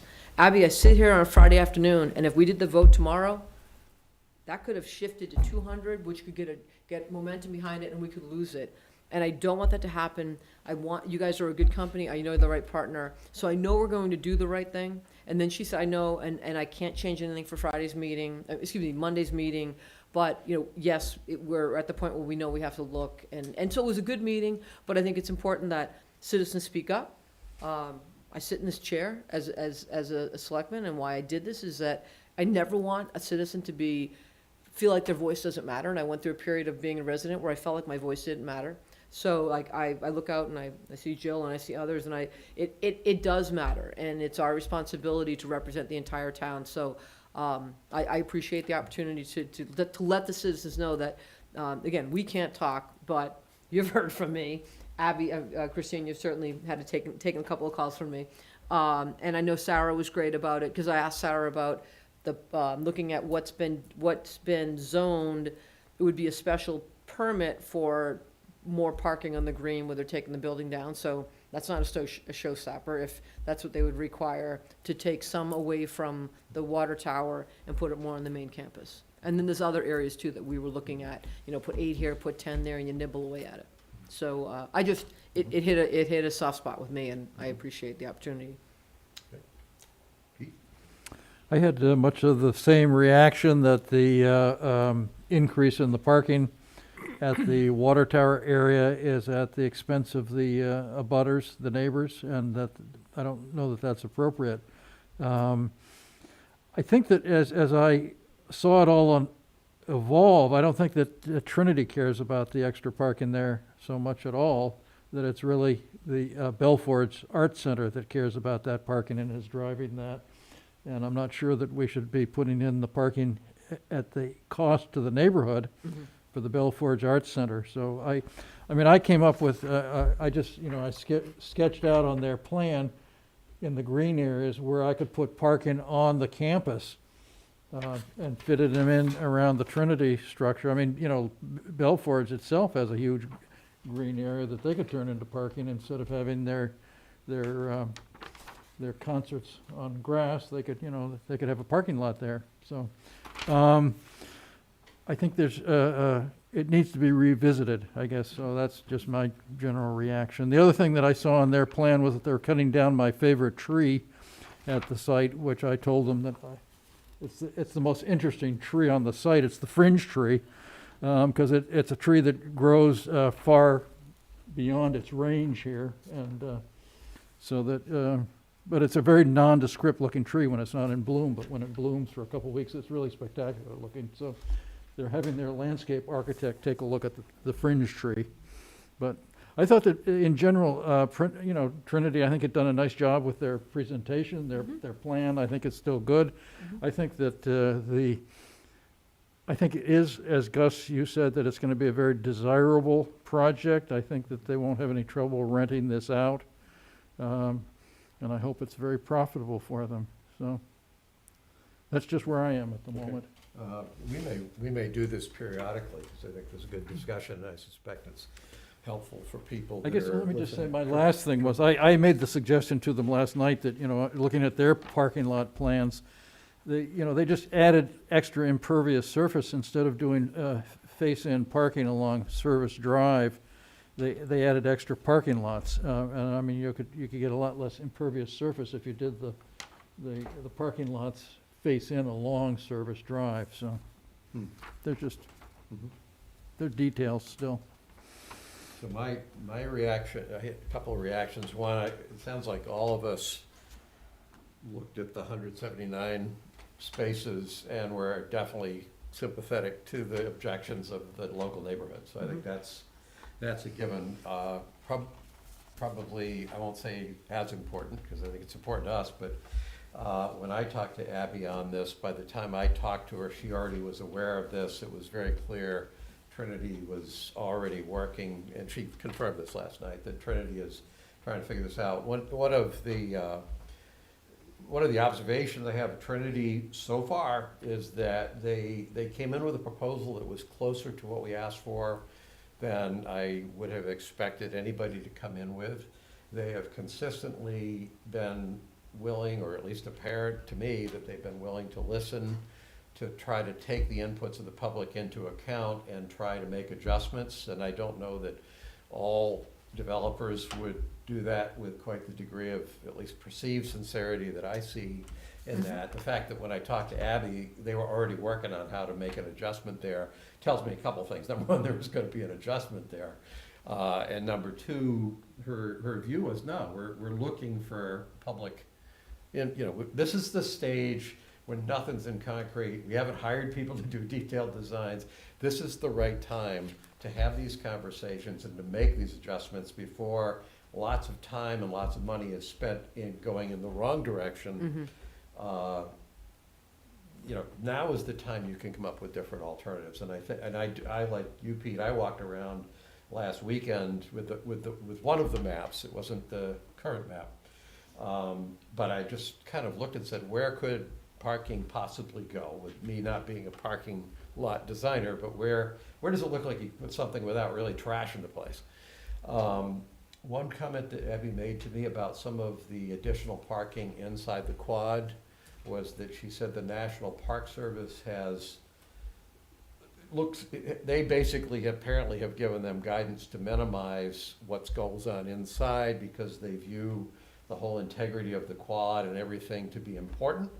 So there's already a fair amount of parking inside the quad, but I at least appreciated her pointing out that the Park Service doesn't actually want a lot of parking inside the quad, but the places that I looked at that could have been alternatives were actually outside the quad, except for a couple of small, there's a couple of buildings that it seems like you put parking spaces in between the wings, and hardly anybody even see the cars, but what do I know? So I'm confident that we're gonna get to a better solution to that parking lot. I think I will be curious as we get to that to hear from the neighborhood, because I'm not automatically saying it goes back to the 73 that were in the master plan, but it has to really do something, of 72. Maybe it's a number in between those two. It's definitely not something that sticks all the way out to something like 25 feet, 25 yards from the stone wall. I think that's a no-brainer. That's not gonna work. And there are other places to go. I saw something last night. I realized something last night. It wasn't a problem, but one of the concerns that I have around the site is the clear goal that the town set in the master plan to ensure the preservation of public access to the open space. And as I was listening to the planning board, if any planning board members are out there, this is not a criticism, this is an observation. The planning board is looking at what Trinity is planning to do with this project. I don't think it's even within the scope necessarily, or the perspective of the planning board, to think about how this project, once it's completed, affects the way the rest of the town accesses and uses the rest of the open space that surrounds the project. So when you start, for instance, when you take that project, that parking lot that's almost all the way up to the stone wall, well, okay, that's a problem for the neighbors. That's, potentially a problem for the size of the parking lot. It's also potentially a problem for people who are coming up to access the north field, who get to this choke point, and it's not like you can't go by. It's that it doesn't feel like you're in a field going to open space. So I'm a lot mindful of the ultimate flow that this project will create in terms of the other important goal that the town identified, which was to ensure that the public had continued access to the open space that surrounds the hospital. And I'm not sure that anybody, but maybe us, will be thinking about that, because it's not what's being done in the project, it's what the project is doing in the broader context. I hope that the planning board will think about that. That was one of the epiphanies that I had last night, which is that there isn't much public parking. No, there isn't. And that people that want to go to the overlook are gonna, they're gonna park by the well tower apparently. The planning board will look at the parking. I'm talking about an aesthetic flow around, however you start to approach the north field, that's either gonna feel like it's an easy passage or it's a difficult passage. And well, you're gonna be walking through somebody else's neighborhood. Yeah, I mean, there's some paths that'll get you to, Rocky Woods from off of Pine Street, but you're walking up somebody's driveway. When we bought Redgate Farm, and suddenly I learned after, 15 years, 20 years in the town, that the town has always had the scout land, which was the woods in the center behind Redgate Farm. I said, I've worked with Boy Scouts for years as an adult leader. I had no idea we had a piece of property called scout land. Seems like Scouts should have used it. And I said, how do you get to it? They said, there's a trail right on the Walpole border. Bring a machete.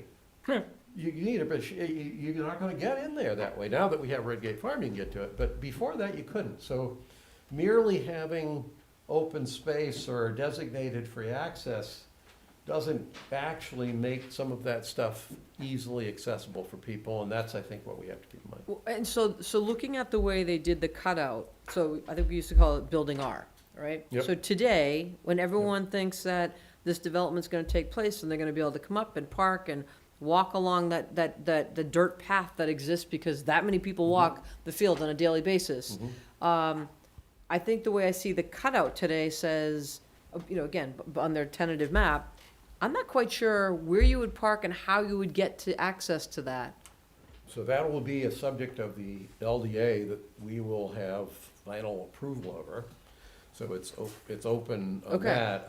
In that you brought that up, I would also make the observation last night's meeting, 2 different site maps were presented over the course of those presentations. Yes, So yes. you're looking at one of them, which I think had the northernmost migration of the boundary. Yeah. But the first one actually had the stair step, and that, Yes. even that is, you know.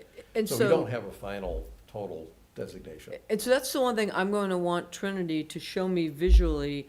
Somebody comes up what they call the service road, okay? And then there is today's world, you can go up to State Hospital, if you enter to go to the left-hand side where the canoe area is, there's all sorts of parking there, and on any given day, whether it's 9 o'clock in the morning, 2 in the afternoon, there's tons of parking. So we're telling the citizens of this town that they're gonna have just as easy access to this open space. And I'm not quite sure that, how accurate that statement's going to be. You can get up there, but where are you gonna be able to park? Well, so my point is, you're absolutely right, which is why I'm suggesting that's one of the things that we want to be we don't merely want to be mindful of one parking lot that has 179 spots.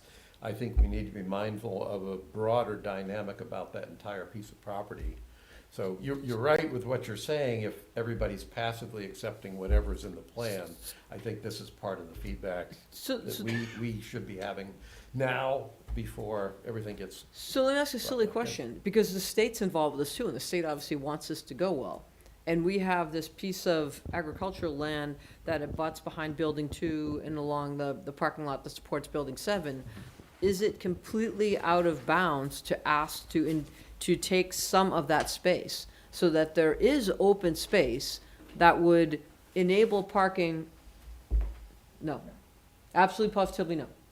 We've already asked repeatedly for that. That's already been promised to DCR on that. Right. Go ahead, Bill. Christine, I'm sorry, I mean, that land is slotted for the Department of Agriculture. Yeah. So it's DAR that's getting all of that property. Now, we do have, I want to say, probably 15 or 20 feet on the other side of the trees. When you drive down that parking lot, there's a line of trees. The boundary is about maybe, don't hold me to the exact number, but it's 15 or 20 feet, probably closer to the middle of the field than that tree line. So we could take down some trees Well, that are kind of but- nasty but- and old. No, and but wait though, but one of the major items in the master plan is viewscape. Is what? Viewscape. Oh, okay. And viewscape is not a parking lot in the middle of that field. So I just want to go on record and remind you of that. This is not a criticism, Eileen. You're not as familiar with what went on through the master planning process and everything else. Do you think I attended all your meetings? I attended all their meetings too.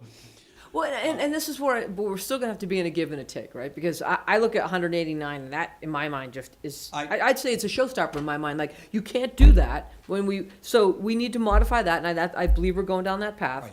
But we also need to relocate those cars, and whether some potentially end up across the street at the top of Sledding Hill, because if it's supposed to be for people that are basically coming on Saturdays and Sundays. I don't disagree. I don't disagree with what you're saying. I'm just expanding on some of the issues that also there are side impacts and side factors that go into this.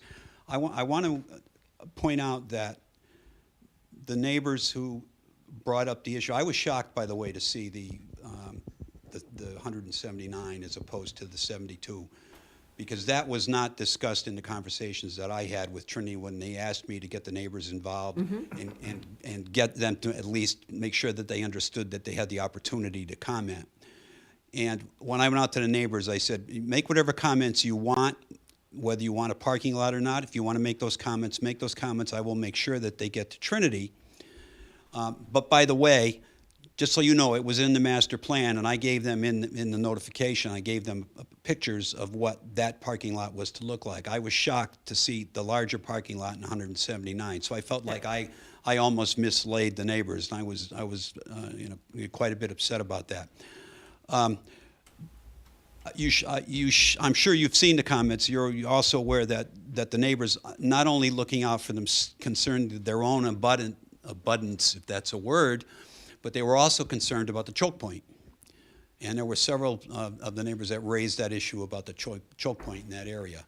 As far the other side of the property, I also learned last night in one of the responses that Trinity made to the question that the parking lot that they're putting next to, I think it's Building 7, but it's the old flat-topped, was a training building. That's alongside the left-hand side of the property and everything else. The parking lot that they're putting there is where they intend to put whatever parking is now being done at the rear of the property for people who want to use the overlook.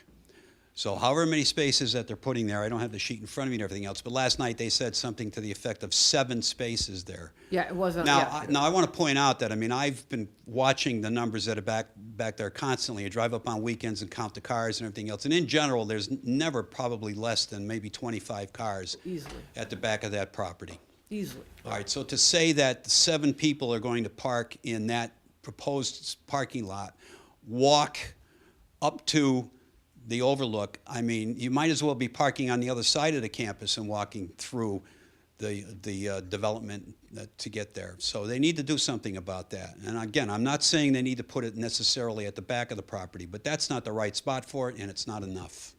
So I just want to go on record with that. You also know that I've raised the other issue about water, and that is probably the most significant issue that's there.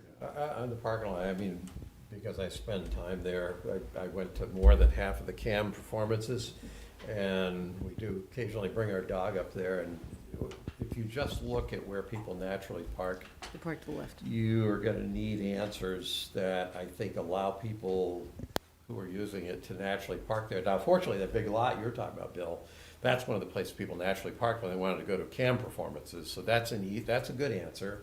People who want to access the north field go to the top lot, which is there, but in this thing, it's gone away, kinda. And I think that if we actually did have everything down in that the one lot on the west side, the overlook parking lot would be full 100% of the time, because that's where people would go to park, because that's closer. So I actually think that you have to think a little bit of where the natural behavior of the outsiders is, and rather than say you're gonna shuttle them all to a certain spot, and then they're gonna go out from there, I think it's gonna have to be more like, where do we think people are gonna want to, where do we think people are gonna wanna go? Let's make sure we've provided, doesn't mean there's more parking spaces, it's just thinking of how you've allocated them is probably gonna require a little more subtlety. As a practical matter, I think it's gonna be that way anyway, because who's gonna police, oh, you're a visitor, so you could be here, but you're a member of the public, and you can't. It's like, it's not, I don't see how that all works. But you know, it's right from the start of the development there, whether it was with DCAM or whether it was with the master plan or now with Trinity, I mean, the number of parking spaces has always been a problem. And they are limited by the impermeability requirements and trying to keep it as low as possible. So they do have some issues there. But I also think that for the people who voted for this disposition of the property, and by the way, I did not stand in front of it. Trinity answered all the major objections that I had previously. But I think you have to be careful not to set the appearance of the overlook is for the people who live at the development. Right. You know, I mean, it's not their private. Good point, yeah. That argues for more public parking up on the north side there. Well, also also about again, where are people going? Where are they going to go? Where is it likely to get its most use? And it's on both sides. I mean, both sides of the property need to have some reasonable amount of parking. Right. Yeah. I mean, because today that area overlooking the Charles isn't always packed. You can guarantee it's going to be packed going forward, and that's kind of a tight little area. And kind of coming out of there, taking the quick sharp turn, whatever that's actually going to look like when it's all said and done. I mean, we need to get ahead of it, right? So again, I think we have a really good partner. I mean, Abby was extremely responsive on Friday afternoon. I could tell last night by the dialogue and the tone, and taking a quote right off their website. You know, they work and they want to be part of the community, right? So they're not coming in and giving everybody a stiff arm, and I don't expect that to happen as we move forward. So I think as we move through this process, the more we hear from the community, from the neighbors, we can flush this out and. Yeah. You're right. Yeah. Okay, we may do this a couple more times in our meeting, maybe not every meeting, but I think this is a useful conversation. Any last comments, Pete? Well, the only other thing that I noticed last night was that they were not tearing down the maintenance building any longer, so the mural's gonna stay apparently. I don't know if that came with it automatically, but.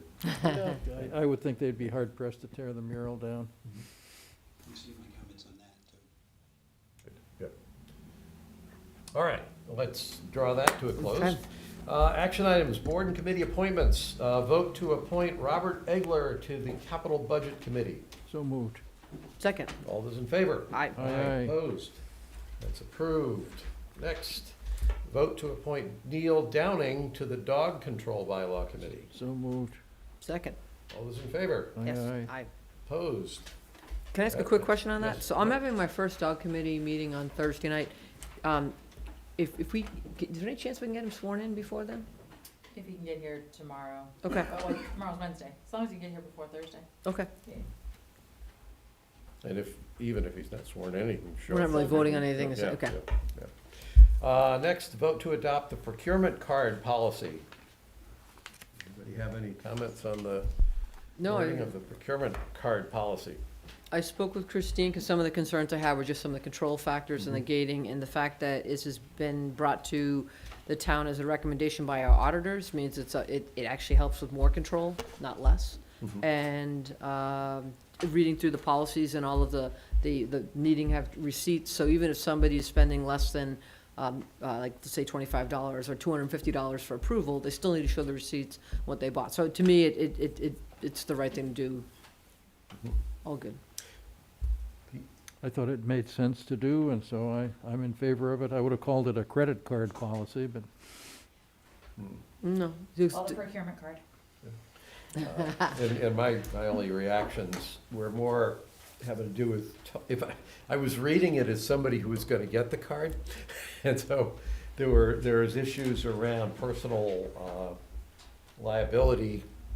It's not that that's inappropriate, it's just the wording of the personal liability had that cold, hard tone to it that your normal credit card agreement has, so it felt, that's, auditors figure out how to do that. That's just an observation about tone. And then the only thing that caught my attention when I was going through it was having worked for a company where we had a company card and the bill came to the company. You always had the accounting people having to chase people down for the receipts because basically we never paid our own bills. It got taken care of, so there was no driving incentive to make sure you get your receipts in on time. In this case, if I read it right, the charges go to the department, so the incentive around closing the loop between receipts that people get and charges the department sees, it sounded to me like it's sort of the department has to be on top of that.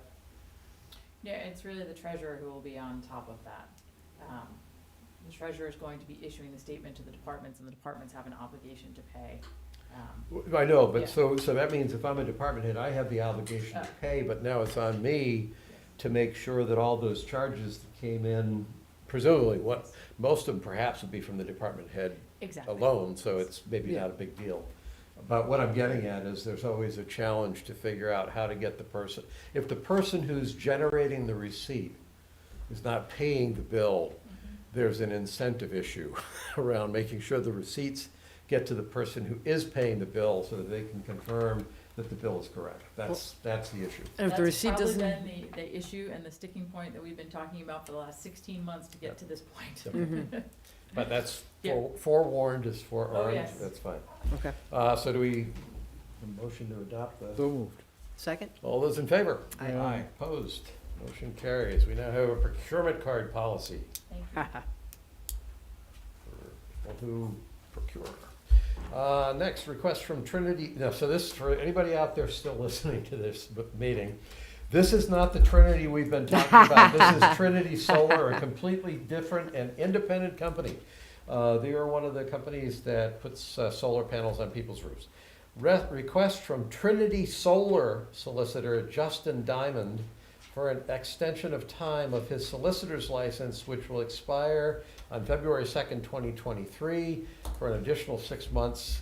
As I recall, when he first requested this, we told him, yeah, he would give it to you until the new year, and then if you want to come back for more time, you can.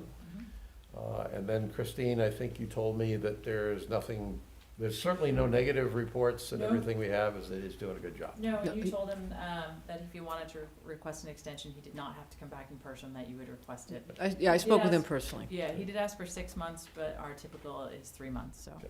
I would recommend 3 months. So he came and pitched me and some of the folks in my neighborhood. And so when he called me the other day, I said, are you doing this mainly because you've been successful and there's a lot of follow-up? He said, yeah, basically, Good. that there's a lot of work to be done, so it's all good. So So I would, Christine's recommending that it be for 3 months, not 6 months. I assume if we do that, we'll grant it with the same, Yes. All those conditions of last all time. well, same conditions, but also the same promise. You don't have to come back 3 months from now in person. And if we continue to hear good reports, you should expect that extension, if you need it, to be as easily obtained as I think this one is about to be. yeah, I would move to grant him the license for the 3 months that Christine has indicated. On the Second. on the same Same terms and terms. conditions. Yep, absolutely. Thank you. Okay, all those in favor? Aye. Aye. Opposed? Motion carries. Justin has another 3 months, out through March, April, May 2nd. Same conditions. Next, vote to accept grant funds from Cambridge Health for the purchase of 2 tablet devices and protective covers. And this is for the public health nurse. Perfect. And I was reading it, and it always gets me, you've already heard from me on this, Mark, before, where the contract sounds like it's for a contractor, but it's actually a rather convoluted document to procure 2 tablet devices. What I wasn't clear about is how does the public health nurse use them? She's gonna be using them at her vaccine clinics. Yeah, makes So sense. it's kind of tracking who's vaccinated and all the medical stuff. And is it'll what allow that's her for. to be a little more mobile, so we might be able to do those in Okay. different locations. So moved. Second. All those in favor? Aye, aye. Opposed? Motion carries. Next, hold on. No, vote to sign the contract with Cartographic Associates, Inc. for tax map maintenance for processing data recorded from January 1st, 2023 through December 31st, 2023. As I recall, Christine, it's something like a $3,200 contract plus $20 for each For entry. each, or- yeah, each parcel. And this is the annual contract. I believe this is going to be the third year, second or third year that we've had them. Okay, And Yvonne's been very happy with their work. yeah, okay. And I just like it because they're actually located up in New Hampshire. They probably never set foot in Medfield. So moved. Second. All those in favor? Aye. Aye, aye. Opposed, motion carries. Next, Affordable Housing Trust requests a vote to authorize an additional $500 to complete the group home consultant services agreement originally authorized by the Board of Selectmen on October 11th, 2022. Well, Eileen, I certainly hope that you push to get tighter fiscal discipline in your time on the Affordable Housing Trust. I did. No, so this is, So so, it was 5,000 and she cut them down. Okay. do you want me to explain what's going on? Yes, Yeah, yes, all right, sure. so Kathy Boyle, Be a we, first for this Board of Selectmen, somebody can explain what's going on. and I'm not gonna leave early. So our original contract was for $3,000 for her to do 30 hours worth of work. She's at 29.5, and there's still some more work to be done, which includes packaging the data from the surveys, and she's estimating at about 2 hours, preparing and presenting the final report, about 2.5, and then presenting to the Affordable Housing Trust on March 2nd, which is about 30 minutes.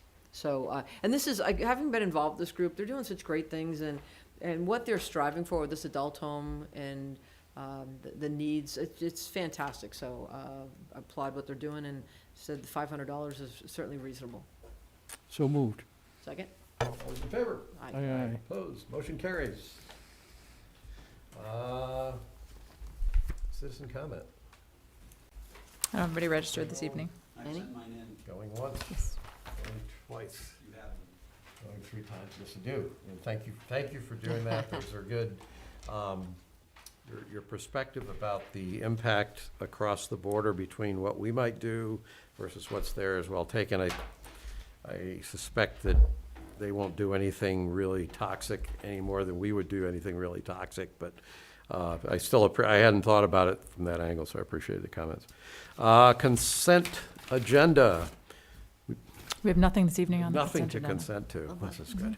And meeting minutes, November 1st, this is one we already had before, right? Yes. Yes, I don't think anybody had finished. So the only comment that I have on this one is, so if you recall, this is the meeting where we came back, the Deerfield community or neighborhood came back, and between Mo and Mark, there was some guidance as to what they needed to do for the planning board. If you look at the meeting minutes, because again, I know I do this differently than you guys, I literally watch the Zoom, so I'm watching the dialogue, and sometimes it gets pretty intense. What I don't want to see happen is between pages 6 and 8, there's a lot of guidance to Deerfield neighborhood as to what they need to do to working with the planning board and the town to bring the street and the sewer up to a standard that the town can accept it, put it up for vote at a town meeting. I'm not the expert. So Mark, what I was just saying is, the November 1st set of meeting minutes, I've approved everything up until this one section where it's on pages 6 through 8, where there's a dialogue that goes back and forth, and it includes yourself, includes Mo, there's references to planning. But what we are trying to do in this one section of the meeting is to advise the Deerfield neighborhood the steps that were required, that we're asking them to do. If you come back with the following, we can move forward. And I just, before I say it looks good, because I mean, these people have already had a scenario where they've had they're frustrated with what's gone on over the last 30 years. We're trying to get them over that frustration by going through a set of steps so that we can move their request forward. I just want to make sure those steps are, is there anything that might be missing in those meeting minutes? I'm not smart enough to know if there is anything missing with what we're guiding them to do between meeting with the planning board, meeting with Mo, having to file certain things. I don't know if it's worth Mo taking a second look at that, worth Sarah taking a look at it. But what I don't want to do is we say, yes, it's good to go, and they come back and say, we followed these steps. It's your meeting minutes, you said they were good, it's what we did, and now you're telling me we missed a step or two, and we're. Well, I mean, Yes, but the minutes have to be accurate.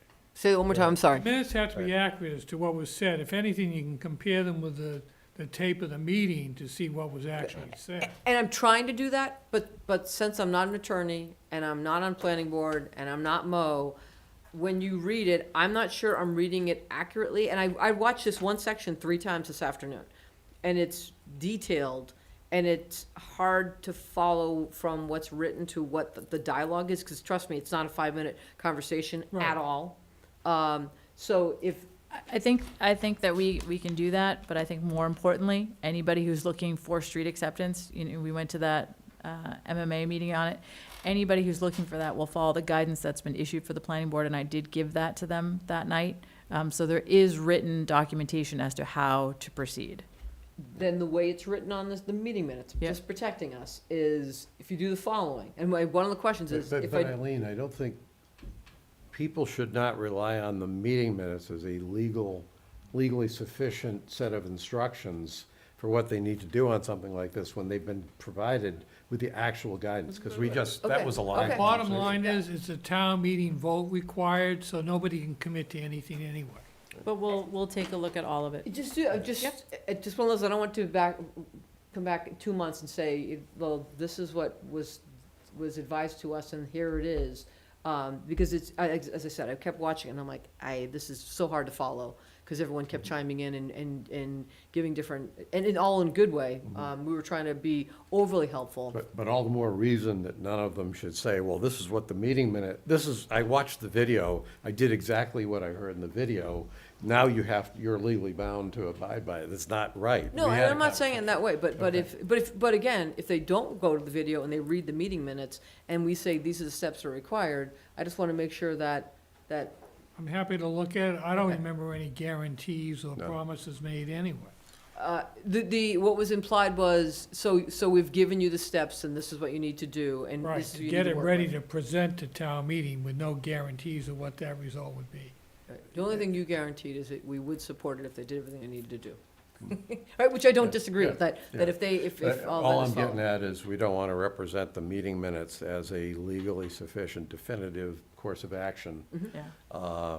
I'm trying to remember back to that meeting. I think there actually were a couple times where, when they said, so this is exactly what we have to do, and the answer was, you have to follow the guidance, and here's the guidance. And that was, I think, deliberate, at least on my part. Either that or my memory is overactive and I'm making stuff up. I haven't looked at the video. But that's in my head for sure. It's like, no, if you are asking me if I just gave you the definitive set of steps in this live spontaneous conversation, I did not. I gave you the best description, but the policy is what will tell you what you have to do. I think that was actually Frank's first meeting, so we'll task you with that. That was actually, that was the meeting before I started because I was. No, because that was still at the library. Yes. Oh, we were still at the library. On my. So he's like a blank sheet. He will give us an honest. There we go, and- honest assessment. I just remember watching it on the Friday before I started. Yes, he'll say the video was garbled for 30 seconds. It was Parts. I'll be happy to do Well, thanks. I'm kidding. Okay, so that's, I guess, still a deferred. Well, I just said to Brittany, I agree with everything except for pages 6 through 8. I'm not sure that was We'll take a look captured at it. as. Kind of a big part of it, the 8-page. Well, I think it was a 12-page. 12, yeah. We'll defer, we haven't, let's not take action there. Town administrator updates. A few things tonight. First thing, on February 27th, we are doing the open meeting law training. We opened that up to the new school building committee, and then I believe Brittany is sending out notices to the chairman of all committees, and they've been invited to that. Unfortunately, the Council on Aging is still closed until further notice. I did receive an update during the meeting this evening that we have part of the fire suppression system restored, but the whole sprinkler system has not been pressurized yet, so the building needs to remain closed until we complete that.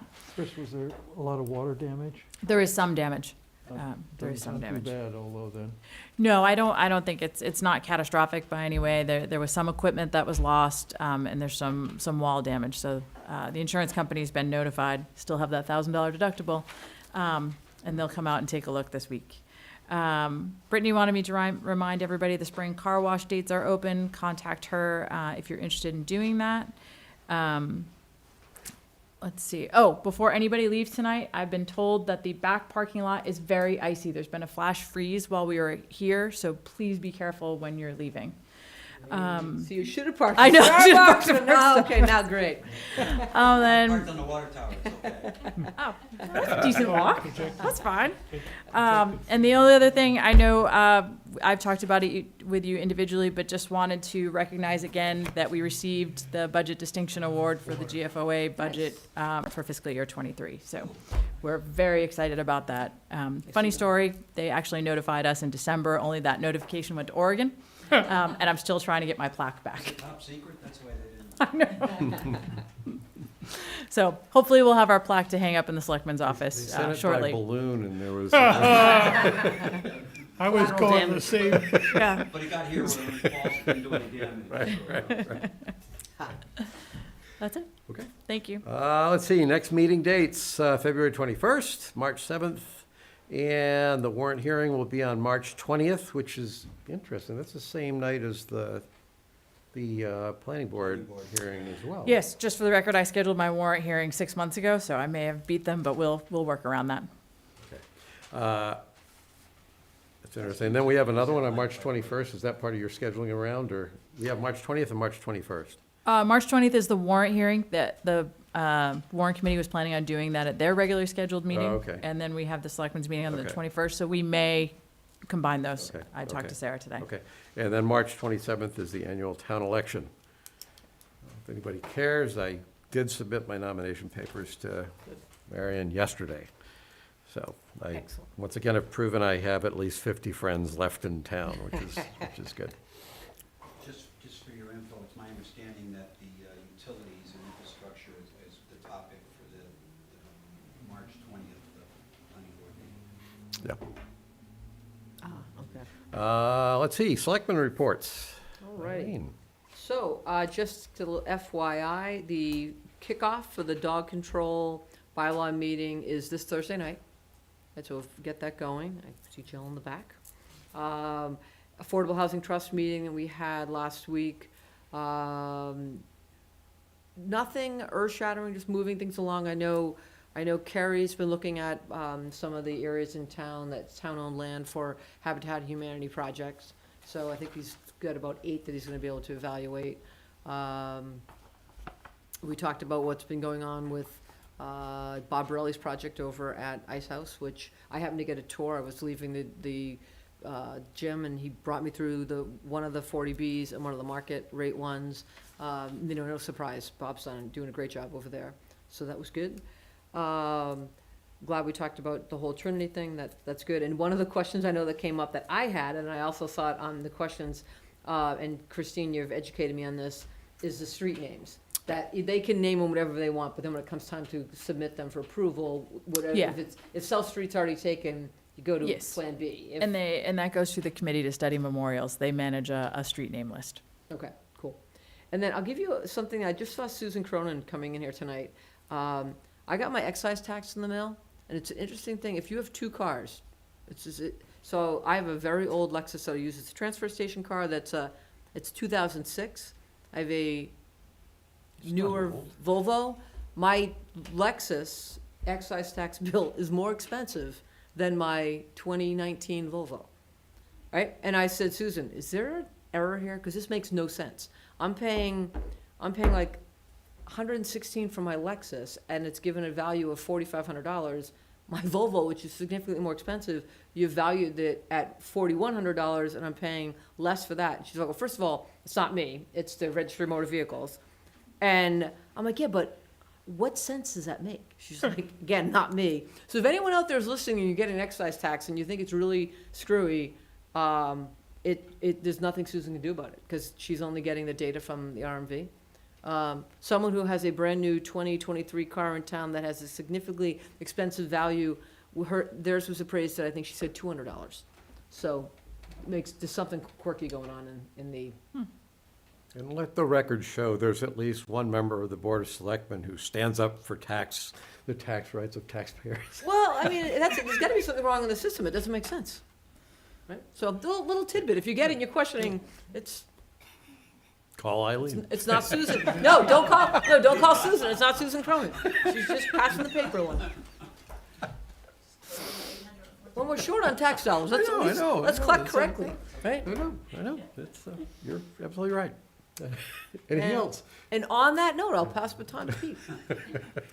I had office hours, and I had someone come and talk to me about the criminal activity on Dale Street. And I shared that with the chief, and then I went to the memorial service for Robert Abernathy, who was my neighbor. He was on the Board of Health and on the Medfield Coalition for Suicide Prevention as well. And it was just a beautiful service. That's it. Okay. Let's see, I've actually been signed up for MMA Zoom meetings, and they haven't been too bad. The one right after our last meeting that I signed up for was the one that was put on by the Department of Local Services, which it basically said it was around municipal finance. It actually wasn't. It was a somewhat awkwardly structured, but nonetheless informative webinar that the DLS site has. I hadn't appreciated how much information you can get on DLS's site. And a lot of the information that was of particular interest to me is you can actually screen things where you can look at other towns' information. So if you want to do comparisons between Medfield and other towns, you can get a lot of really useful information out of it. It went on for an hour, and it was mostly kind of navigating your way through the site and then trying to remember what they did so you'd be able to do it on your own. But actually, I think it's shouldn't be that hard for anyone to figure out if they're trying to get access to state-level data that's being tracked on towns. And it's a lot of good stuff. Things like school enrollment, it's right there. Other parts around comparative taxes for different towns and things like that. That was all there. So that was, even though it was a little quirky in the way they set it up. It was good. D- Yes, Department of Local Services, not labor standards or anything like that. You're in DOR. Yes. But anyway, it's been upgraded, I gather, too. I went to, no, I didn't go to it. I listened to the school department FY24 budget hearing for that at the high school auditorium. That was interesting. I was surprised, Chris, it was you and maybe 2 other people in the auditorium. It was just 2. I wasn't sure. I was guessing maybe somebody outside the camera line. There was nobody there for that, which was interesting. And we had a kickoff meeting for the new school committee building, the new school building committee. Right. So that was a great start. I'm optimistic the people that were in at that meeting. I think there's some good people on that committee.